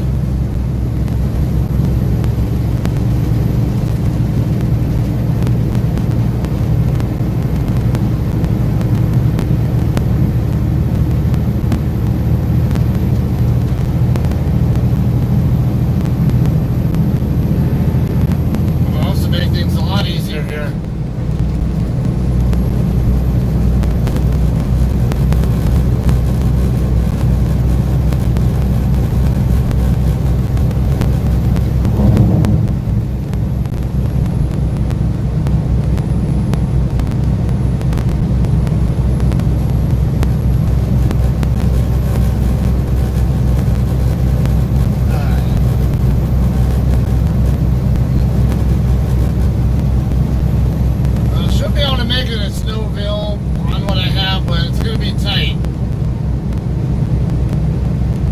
There's also a rest area over in that general area. I can't remember if it's on the Utah side or the Idaho side, though. I know the way station doubles up as a rest area, and I can park there, but I really want to get further than that.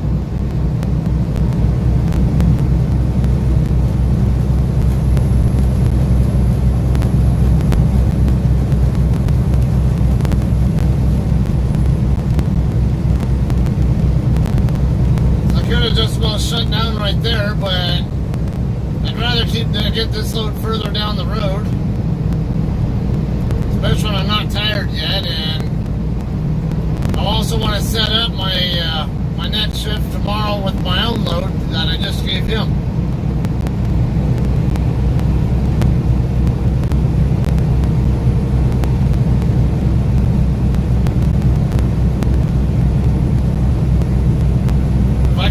Doing an extra 10-hour break under that other load that I definitely prefer to.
About 14 and a half hours from now, plus 19, that's 33, 30. Yeah, we're looking at about 9:30 in the morning. It's like I don't have time to bullshit around right now. Chit chat tomorrow after a load is delivered on time first.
NBA players have suggested they might sit out the league's return to play in order to focus on social justice.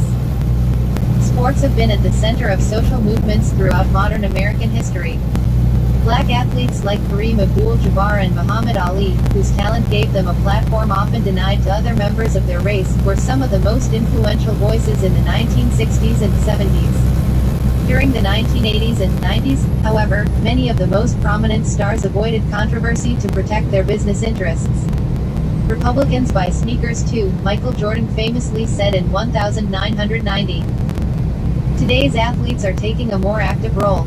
Some of the country's most high-profile athletes have spoken out in favor of Black Lives Matter. Others are leveraging their position to push for systemic change. NBA superstar LeBron James, for example, has started an organization to promote voting rights ahead of the upcoming election. Why there's debate. There is, of course, a group that prefers to keep politics entirely out of sports, but polling shows most Americans support athletes' right to protest. Sports stars have always been influential, but players today have reached a level of global notoriety that would have been unimaginable a few decades ago. With that, some argue, comes a duty to stand up against injustice. Kaepernick provides an example of both the power athletes have to raise awareness and the risks that come with speaking out. His protest brought intense attention to the issue of police violence, but it also contributed to his ouster from the NFL. History offers several examples of players who have lost their careers after taking controversial stances. That calculus can complicate the decision to speak out, especially for lesser-known players who make far less than stars. The risks are even more significant for unpaid college athletes. Others argue that the onus to change falls not on athletes but on the leagues that employ them. Most teams have released statements in support of Black Lives Matter, but many of those messages have been derided by critics as empty platitudes. The business of sports is seen by many as a prime example of the inequities in broader society. Players in the biggest leagues may be predominantly black, but most owners and top-level executives are white. What's next? The current movement has come during a unique period in which all major U.S. sports have been idle because of the coronavirus pandemic. It remains to be seen whether the resumption of games, if and when that occurs, will temper or possibly escalate activism by players. Major League Soccer is scheduled to be the first prominent team sport to return, on July 8. The NBA, WNBA and NHL are set to resume play at the end of July, though significant questions remain unanswered about each league's plan to protect players and staff from the virus. Perspectives. Staying silent isn't an option. As anti-racism protests sweep across the world, sports are finding they can't stay out of politics. Ali Walker, Politico. Sports can help keep social justice in the public conversation. These are not pleasant conversations to have. They feel horrible and uncomfortable, just as they should. They require individuals and organizations to keep talking about racism long beyond the point when people have tired of hearing about it. It won't be polite. It won't be easy. But nothing this important ever is. Jonathan Liu, Guardian. Social activism isn't the career killer it once was. At least this particular moment in time, activism is not going to crush you in the public eye. It's not only not going to crush you, but it's going to elevate you to the point where a worldwide shoe brand wants to affiliate themselves with you, and wants to affiliate themselves with the message you're spreading. Ken Schultz, Outsports. Athletes have unique power to influence public opinion. As we debate the importance of pro sports in a post-COVID society, we should remember the value of athletes' voices. They come from diverse and underrepresented backgrounds in our entertainment fields, and unlike other celebrities, can cut through political polarization. Alex Reimer, Forbes. Sports can bring a message to viewers who wouldn't see it otherwise. There will always be racist sports fans. But if they want to watch their beloved teams, a message on racial injustice and police brutality will be coming in the process that could potentially have an impact on the coldest of hearts. Mark J. Spears, undefeated. College athletes are in a uniquely powerful position right now. Programs have to have a football season or basically everybody loses their jobs because there's no money. So the football players are looking at this and going, wait a second, they need us at this point even more than we need them. Sports writer Andy Staples to Vox. Sitting out of games isn't the answer. Racial oppression has existed, and it's going to exist after this summer, it's going to exist next year, it's going to exist the year after, a year from now, 10 years from now, 20 years from now. You're always going to have to deal with these things, so that is not an excuse not to show up to work to do your job. You can fight the fight while still showing up to work. Stephen A. Smith, ESPN. Teams and leagues must address their own issues to be taken seriously. The only possible route forward, if these companies really believe that Black Lives Matter and in the notion of racial equality, is through self-reckoning and to do the hard work of change, inclusion, and support. Zito Madhu, GQ. The era of the apolitical sports superstar is over. This is an era when the country's most powerful sports figures have used and risked their stature to renounce systemic inequality, raise the public awareness about police misconduct, and demand attention for the deaths of Black Americans. Andrew Beaton and Ben Cohen, Wall Street Journal. Is there a topic you'd like to see covered in the 360? Send your suggestions to the 360@yahoonews.com. Read more. 360s. What's the future for dreamers? Will the claims in John Bolton's book have an impact? How do we address racism in Gone with the Wind? Photo illustration, Yahoo News, photos, Getty Images. Article 143 of 145. U.S. Army soldier charged in plot to ambush his unit overseas. New York, AP, the new top federal prosecutor in Manhattan on Monday announced her first case since the weekend's upheaval, the arrest of a U.S. Army soldier charged with plotting a deadly ambush of his unit in Turkey by extremists. In a release, acting U.S. Attorney Audrey Strauss called Private Ethan Melzer, 22, of Louisville, Kentucky, the enemy within. His lawyers declined comment. Strauss said he plotted to let members of an extremist group descend on his unit by providing details about its location and security arrangements. She identified the group he tried to work with as the Order of the Nine Angles, also known as O9A, described in the release as an occult-based neo-Nazi and racially motivated violent extremist group. Court papers also said he researched terrorist groups, including the Islamic State. Melzer was motivated by racism and hatred as he attempted to carry out this ultimate act of betrayal, Strauss said. Strauss became the acting head of the Manhattan Federal Prosecutor's Office when Jeffrey S. Berman resigned after Attorney General William Barr told him in a letter Saturday that he wanted him out, and so did President Donald Trump. Berman stepped down only after he was assured that Strauss, his second in command, would replace him and that the office's ongoing probes would not be disturbed. Meltzer, who enlisted in the Army in December 2018 and allegedly reached out to the extremist group in 2019, was arrested June 10. He faces charges including trying to support terrorists and conspiring to murder military members. If convicted, he could face life in prison. Kill that A motherfucker. criminal complaint in Manhattan federal court said Melzer used the internet to communicate his unit's size, anticipated travel routes in Turkey, weaponry, and defensive capabilities to someone he believed was working with the extremist group to carry out a mass casualty attack. The complaint said that during a May 30 interview, Melzer confessed to his role in plotting the attack, admitting he planned for it to cause the deaths of as many of his fellow service members as possible. The complaint said he also declared himself to be a traitor against the United States whose conduct was tantamount to treason.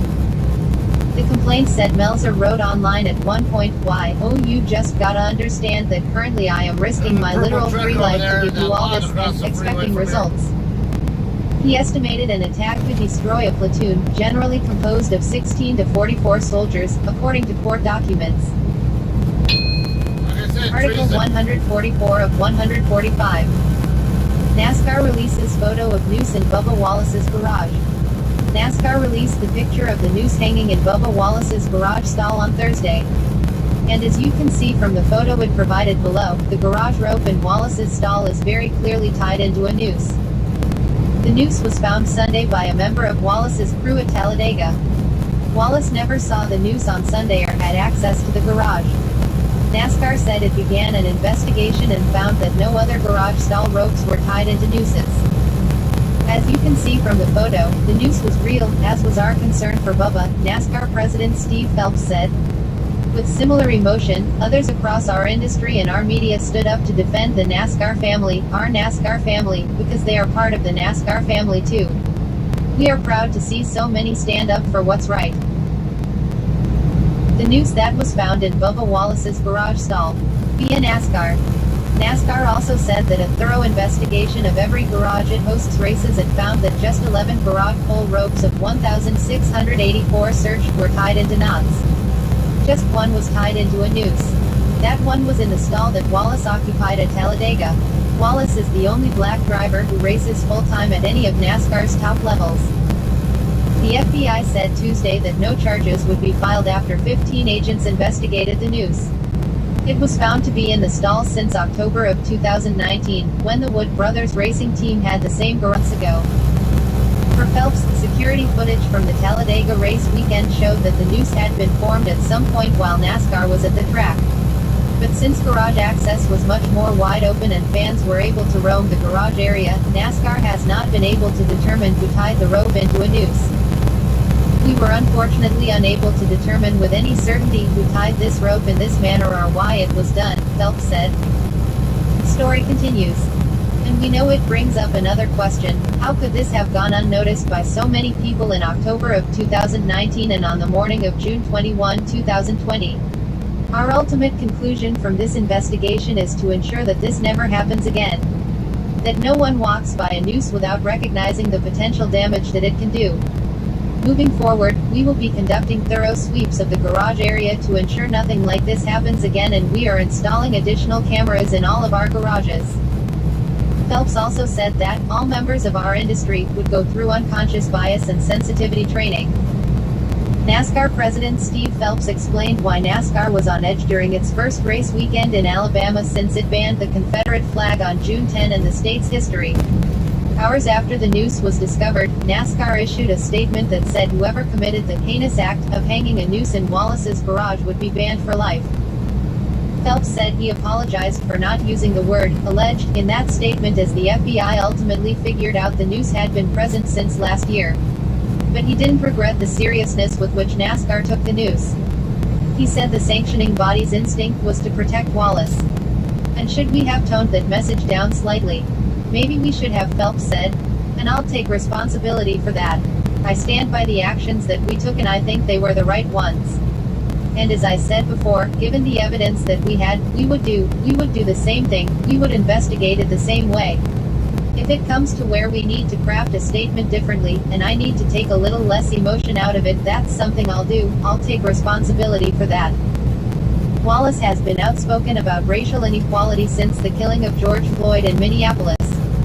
He wore a shirt paying tribute to Floyd ahead of races at Atlanta and Martinsville, and even drove a Black Lives Matter car at Martinsville. That Martinsville race came on the same day NASCAR banned the Confederate flag from all track properties. Wallace said 2 days before NASCAR announced its ban that he wanted to see the flag barred. Nick Bromberg is a writer for Yahoo Sports. More from Yahoo Sports. Cowboys-Steelers Hall of Fame game reportedly canceled. Carter announces retirement after 22-year NBA career. Brown, refresher on MLB's top storylines this season. 2023 Women's World Cup heading to Australia, New Zealand. Article 145 of 145. New U.S. COVID-19 cases surpass peak set in April as states rethink strategy. As the coronavirus pandemic is about to enter its 7th month, COVID-19 continues to surge in parts of the U.S., even as it eases in some states and other countries, setting record highs and filling up hospitals across numerous states. On Thursday, the governor of Texas, one of the hardest hit states, said he would pause the process of reopening businesses and institutions. According to tracking from NBC News, Wednesday saw the U.S.'s highest ever single-day number of new cases, with more than 45,000. The previous peak was on April 26.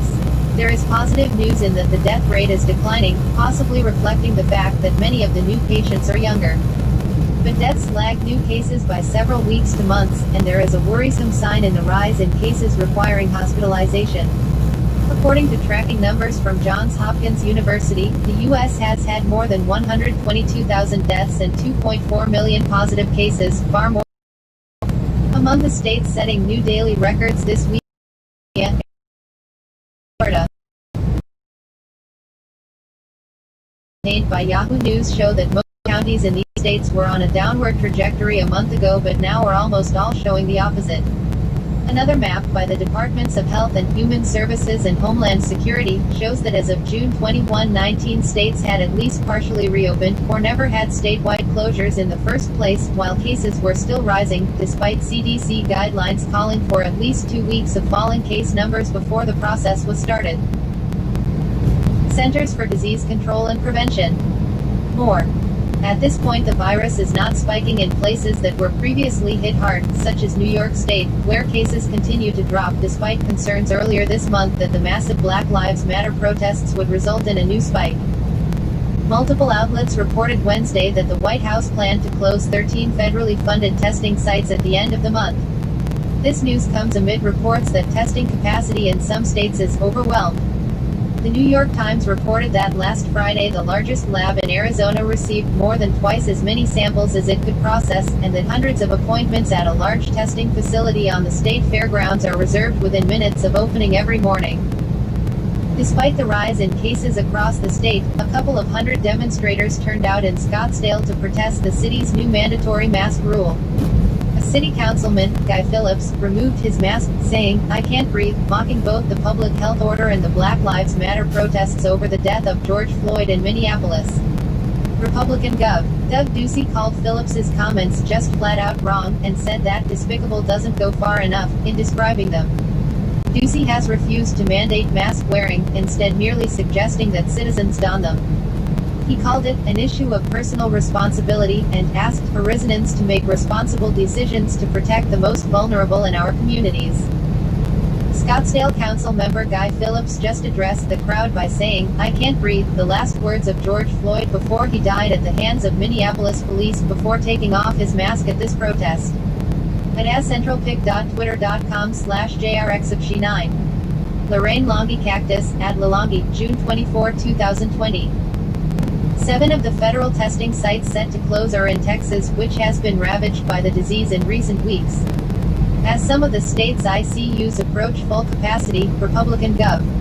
Greg Abbott issued an executive order Thursday morning attempting to increase the number of hospital beds in the state's largest counties by banning elective surgeries. While Abbott has urged Texans to both wear masks and stay home while allowing local authorities to require them for employees and patrons of businesses, he has not issued a statewide mandate. The Texas Tribune noted that the test positivity rate benchmark Abbott set when reopening the state in May has been breached, with more than 10% of tests coming back positive, a marker he had previously called a warning flag. Abbott began reopening Texas on May 1, making him one of the first governors to take that step. On Thursday, he announced a temporary pause in reopening but will allow businesses already open, including bars, bowling alleys and amusement parks, to remain so. "The outlook is not good," said Rebecca Fisher, an infectious disease epidemiologist at the Texas A&M University School of Public Health. "We are in a super dire situation." On Tuesday, Florida recorded 5,508 positive tests, shattering the previous single-day high by more than 1,400 and setting a record-high infection rate of 15.9%. The state's hospital beds are beginning to fill. About 81% of adult intensive care unit beds were full as of Wednesday. While the Palm Beach County Commissioners voted to make masks mandatory, a clip from their meeting went viral Wednesday showing citizens opposing masks by promoting wild conspiracy theories.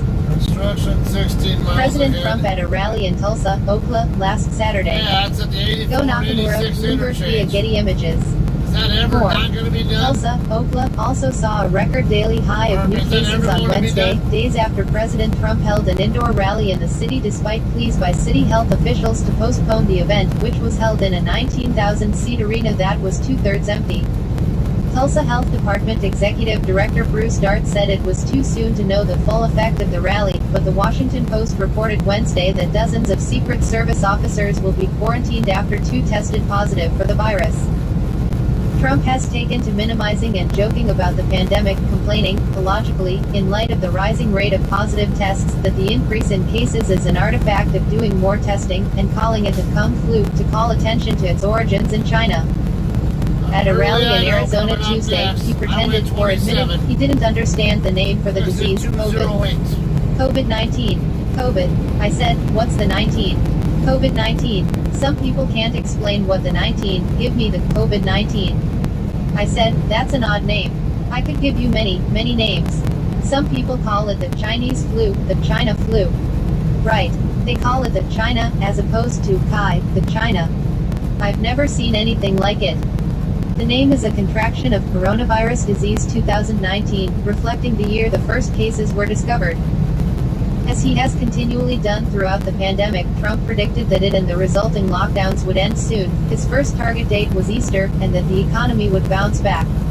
But here's the story: we are going to be stronger than ever before, and it's going to be soon, he said. Asterisk Jana Winter contributed reporting. Wait a minute, I was hoping that guy would get out the Read freeway more over from there Yahoo somewhere. News.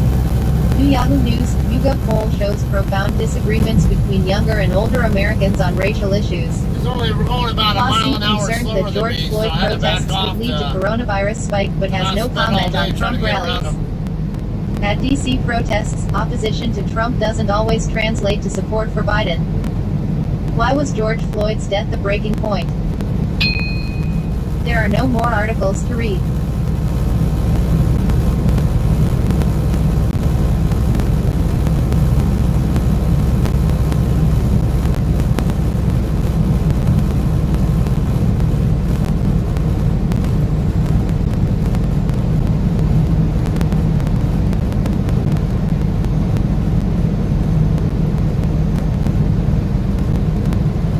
Visit Rupert, home of the historic town square, next exit.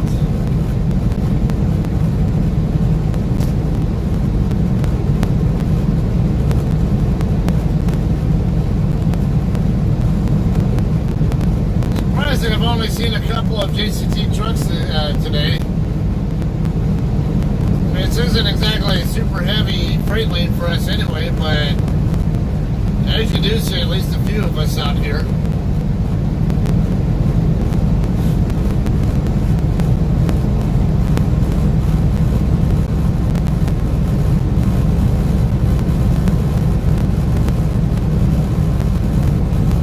Exit 211 coming up. State Route 24, US 30, Rupert and Hayburn at the Love's truck stop here.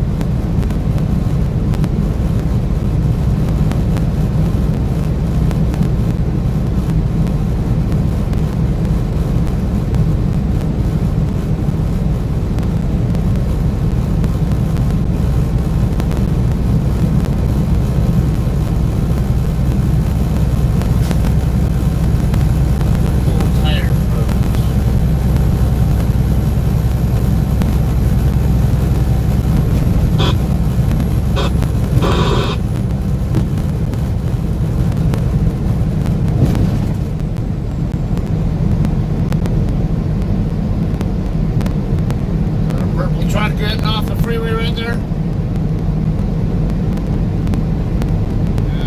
Yep, sure is.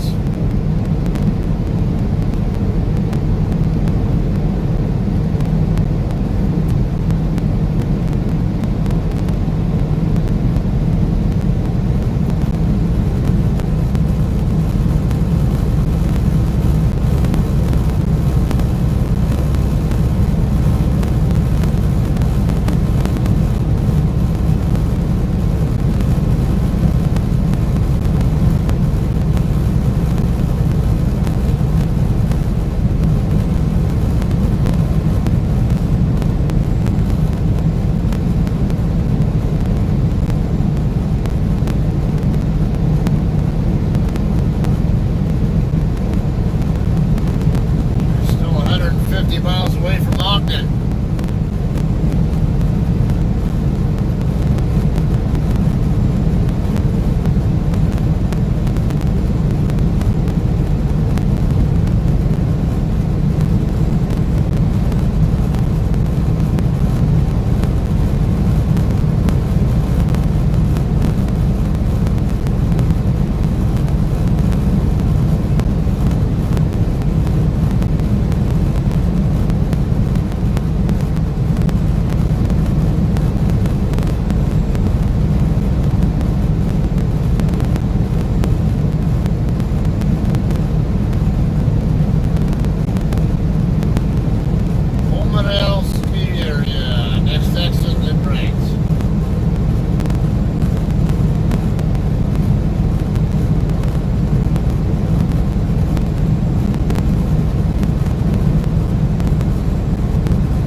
about an extra 7 past that to get to the Flying J in Snowville.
south from Utah.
50. Daytime, but I've never seen it open this late.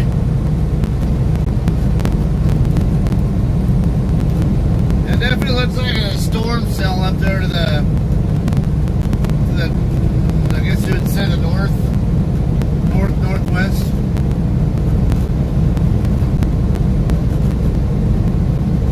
Yeah, maybe north, whatever.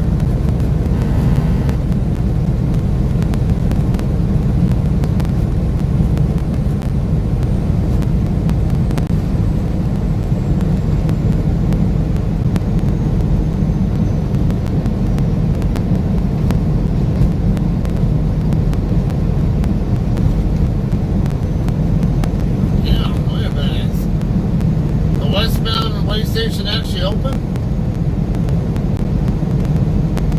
See trucks over there.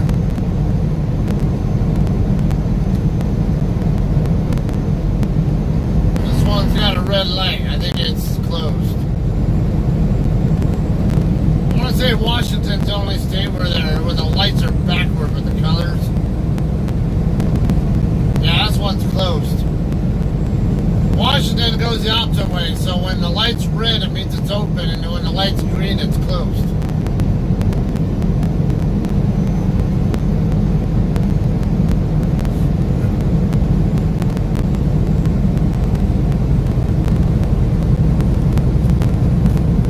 There's a purple one there parked.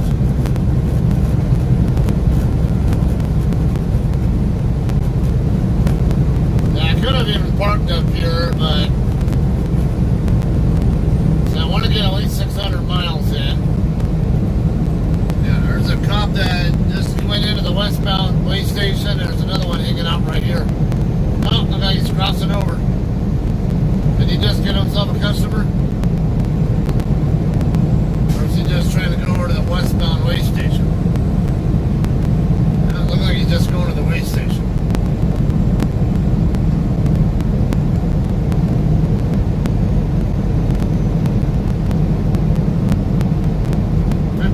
Minutes left on my clock.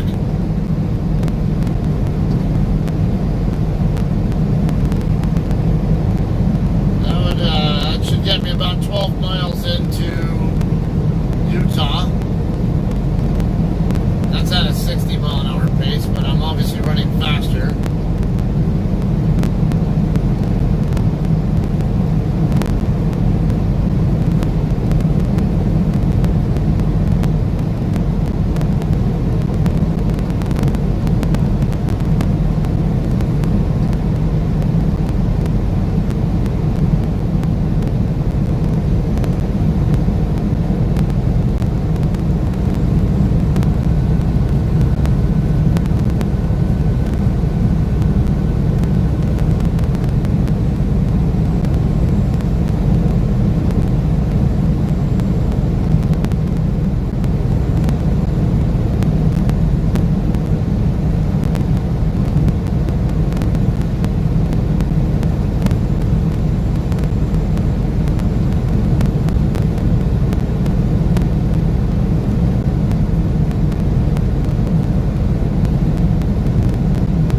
ever been on I-15 in Idaho, which actually I just went through every inch of I-15 in Idaho the other day. You know, it's at least a little more hilly.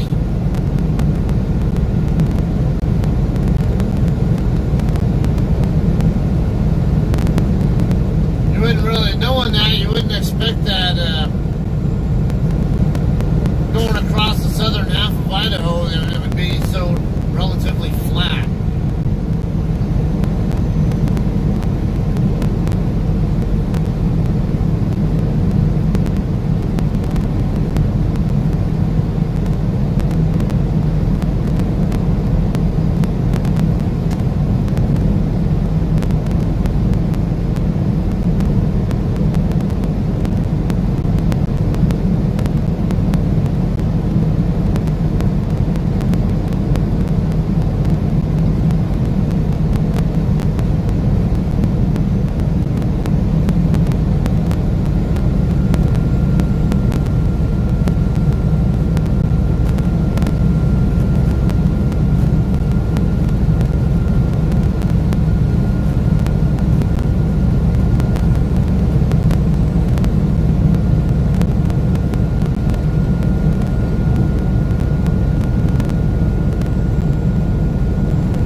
we already saw earlier.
to me, and I'm just camping out back there.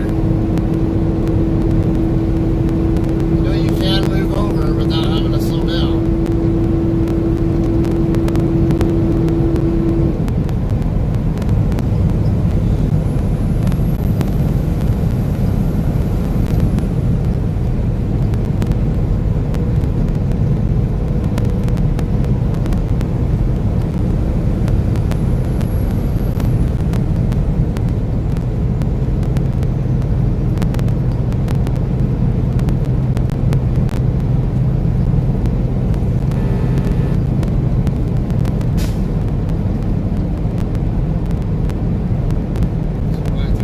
Dropping back a little bit more now.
Decide to pass me.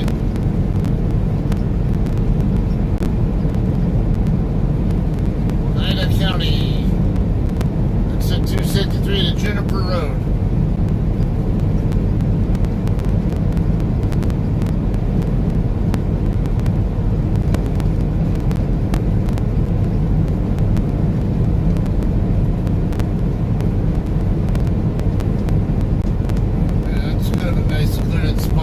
Semi-secluded spot for a home right there. We're on the side of that hill to my left.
tablet. Yeah, looks like I have a good fest.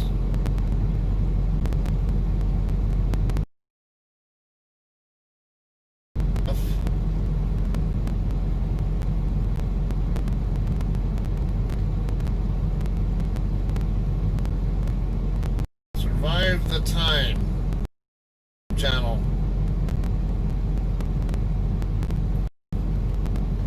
Okay, so actually see, must have left off where I swapped with the other guy.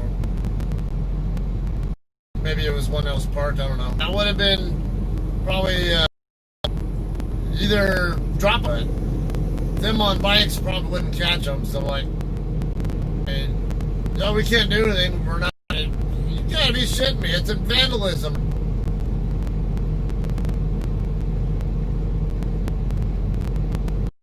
There's a rest area in Idaho 6 miles before Utah state line. I like the way you think, El Jefe. Ironically, that's the same rest area I just stopped at. Yeah, and I had a feeling it was here on the Idaho side, but I couldn't remember if it was before or after Snowville. And I couldn't remember if it was on the Utah side or the Idaho side. But now, yeah, I was kind of thinking the Idaho side, but now I know. I think Scott needs some non-copyrighted music. Like my own kind of music. Not too can't monetize videos if I have music on, but I don't have a bunch of money off my hang out, chit chat, whatever, and yeah, if I make a couple bucks, so I can mention or anything, and I like sharing some of the music that interests me too, because you know you guys see how varied my taste in music is, and you know, you guys maybe get no new articles on the internet to read. Hey, tell me, you like my voice reader there, hey Lauren?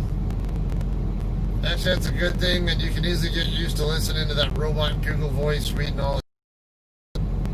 Yeah, it's really not that bad. I mean, it could be better, but road is flat confirmed.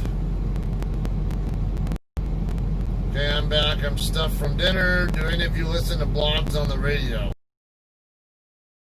Oh, the answer on that one, Carl, for me, or Joe Rogan, or you know, podcasts or whatever else. No, I can't really say I pay much any attention to that kind of stuff. I listened to a great story today called Missing in Alaska. Why does that sound familiar? I'll look into that. Missing in Alaska. Let's see what that is about. In Alaska.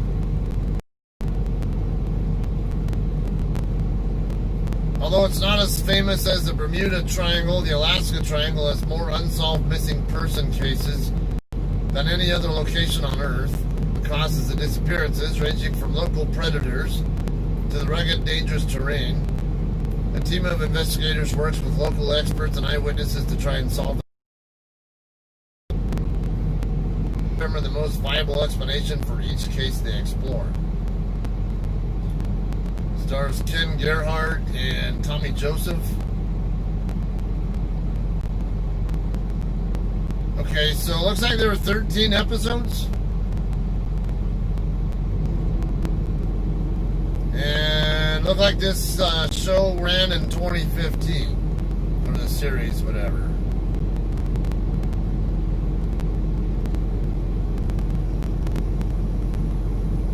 Missing in Alaska.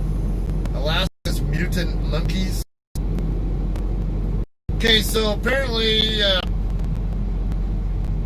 Missing in Alaska, death by demon wolf. Attack homes. Miss. It's not like people and their stupid ideas. I can't. Just the names of them alone are the entertainment for me. I can't handle people and their freaking wacko crazy. Okay, Carl. Actually, they call them podcasts. Radio has hundreds of them.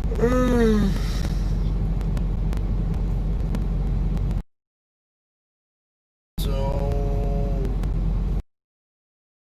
fast tomorrow. I'll have about 3 hours to work with. Let's get it there. And I'll take a look at how far away I am from my customer. There is too.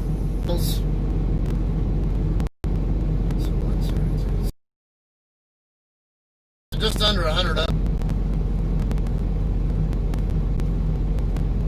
Intermountain Cisco Food, Prosperity Road in West Jordan. 10 a.m. All right. Well, let me get through the chat and then I'll pull up Google Maps and see where I'm at in relation to that, or how far away I am and where exactly in West Jordan it's at. I want to say it's over on the west side of Jordan. That's basically southwest of Salt Lake City.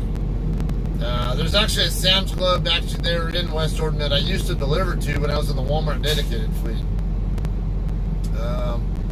But I want to say the customer that we go to over there, I think it's even further west, over kind of getting over toward the mountain over there. Alright, it's called Google Podcasts. You can download several podcasts. Marty, AZ, how you doing, Marty?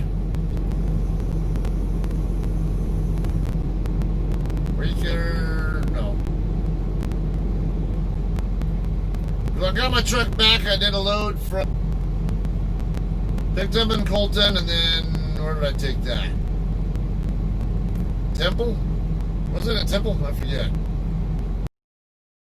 Pickup delivery log here. I want to say it was Temple. And then right after that, I picked up yesterday. And then I picked up again this morning in Warden, Washington. That was the French fry. The frozen. Well, I just know it's frozen potatoes. I don't know French fries, tater tots, whatever. Same difference. Shield got hit and shattered in like 3 or 4 spots by stupid little punk kids throwing rocks off the overpass in the hell's that town over in... It was in between Boise and Twin Falls. I don't remember the name of the town. It starts with a G. I never did. I recognized the town that he said, but I don't remember. Come on, enough.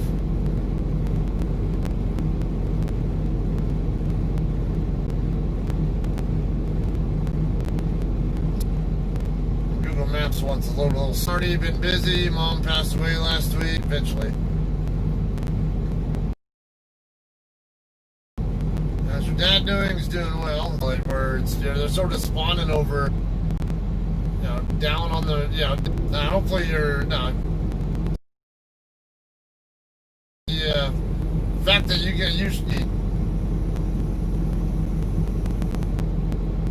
83, all right. Pretty good overall. It's I'm kind of tired of having to get repairs done to my truck and to have hard start problems where the truck just didn't want the Kenworth dealer. Since they're just different, and they ended up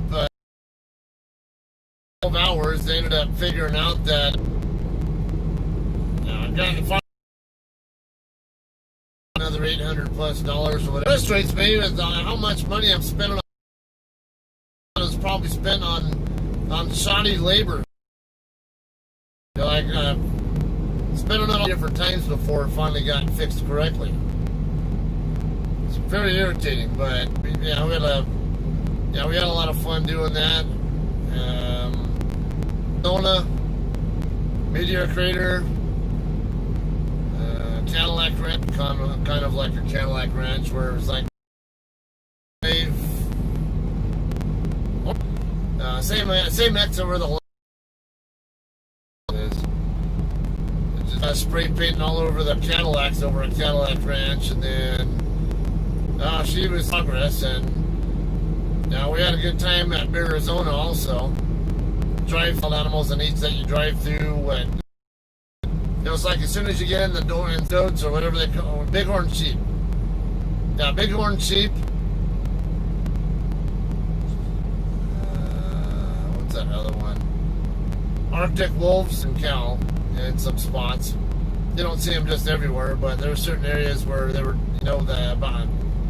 never knew those existed. I thought they were just like albino bison. The adult bears in the drive-through area, and then porcupine, raccoons, otter. According to El Jefe, 138 miles until I deliver, so at 70 miles an hour. So I'm gonna be off the highway city area. Based on the time of morning I'm going to be going through there. I'm in Ontario, Oregon.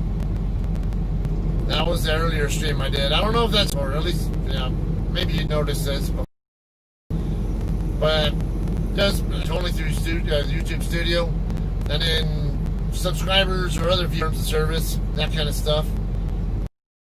Then they'll put it back online for them to process, but there's a period of time after it goes off, after the stream is available for replay. Run my APU tonight and won't even have to run the APU long. 70 APU, just shut off the truck and get comfortable. Taking the time to watch as well. Have to double check where exactly this customer is, and it's a little slow to respond, but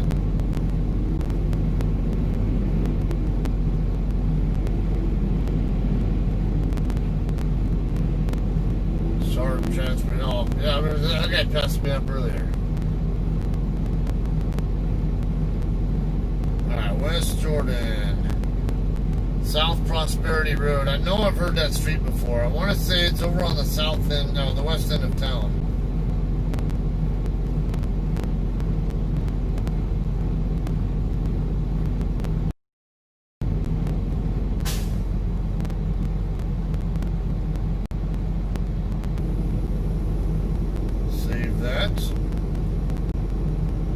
Bottled water. Other reviews say it's staffed with it. 4 pallets unloading. Not that I'm going to have any need for that though.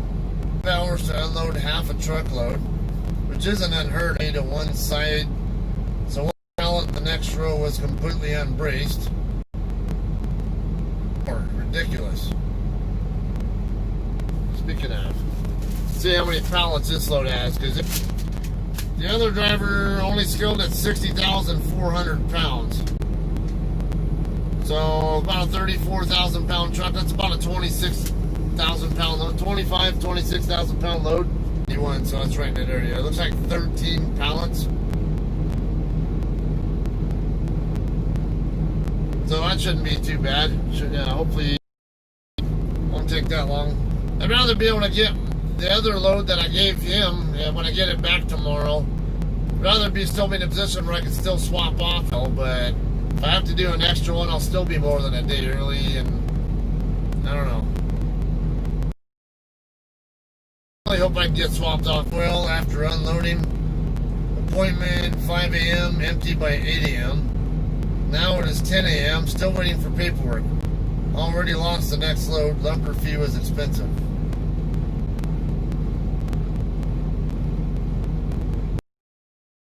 Another 1-star review.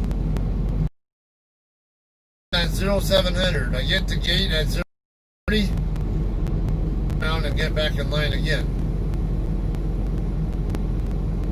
That was a month ago. Out of 6 trucks that came in behind me, only 1 other got turned away.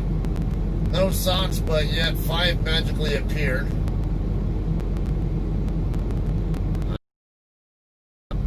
No socks, but yet 5.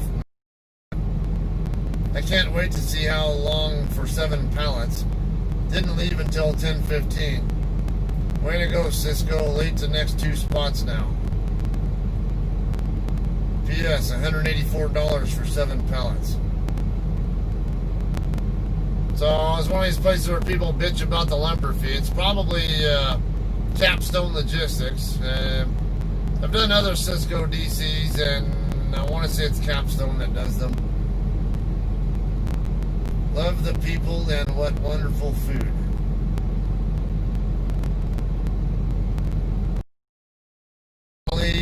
Jesse Wyatt, I don't know. I don't think he's on here watching. He's probably sleeping. Show you, give you kind of an idea what that entails or what the dish is that I got. Overnight parking, yes. So they're about 4 hours, and it sounds like a typical Walmart kind of delivery to me.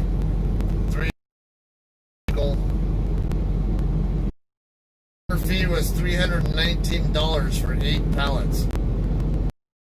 Included breakdown and restack, but it's a bit. Company paid it, so no sweat of mine. But then 3+ hours and still waiting on paperwork. Jeez, the people are nice though. Well, this place sounds a lot like. Not really that simple though, because I mean part of it's waiting on paperwork, but then also they have quality control stuff that they have to do after the product is unloaded and stuff like that. Very bad experiences. I was only having 2 skids. They unloaded the. Why is it so hard to just process the damn paperwork and get it out and get the people out of there? This place does not deserve a star. Slow and lazy people. Checked in at 6 a.m. for a 7 a.m. appointment. Checked out at 1 p.m. It's a joke. They 1 hour before appointment like normal. 10 drivers crowded in the tiny office waiting to get checked in. After 30 minutes, she turns us all away, claiming they have no doors. Confusing. This on top of the crazy detention times at this location is just absurd. Cisco needs to get their act together. I will start refusing all loads to them.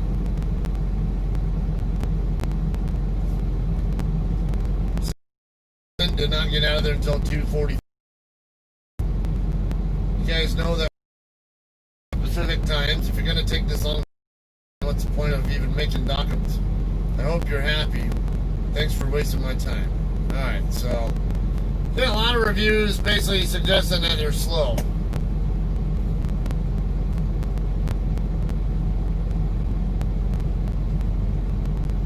Another YouTube trucker just pulled the pin. Herd is thinning.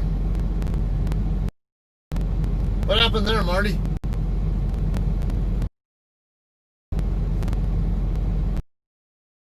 Like one on YouTube truck. What am I missing there?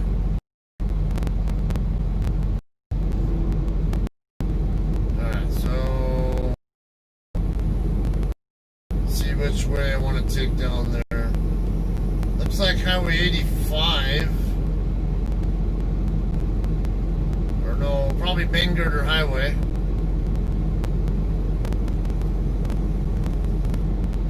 Yeah, I'd probably take 215 over to 201. Yeah. Or even better, over here, maybe over here to Taylorsville. Yeah, take Bangirder Highway down to 9,000. That's actually a little bit south of. Is Bangirder Highway and south? Yeah, so I can take that down to 9,000. Yeah. Then get past that Mountain View corridor, or Highway 85.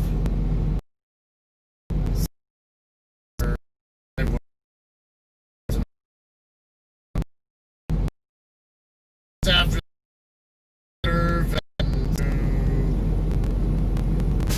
Street is.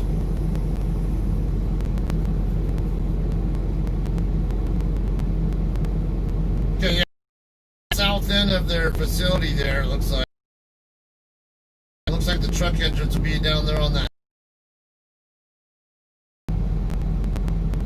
That'd be pretty easy, especially with the fact that I'm familiar with South Jordan, or not super familiar, but I know where South Jordan is, and I know the easy way in there.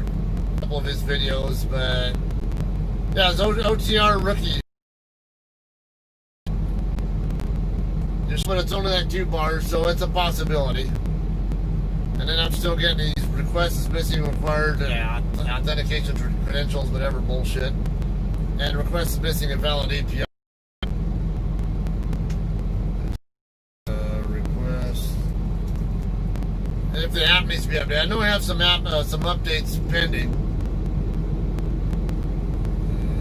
Let's see, Streamlabs. Chatbox token generation.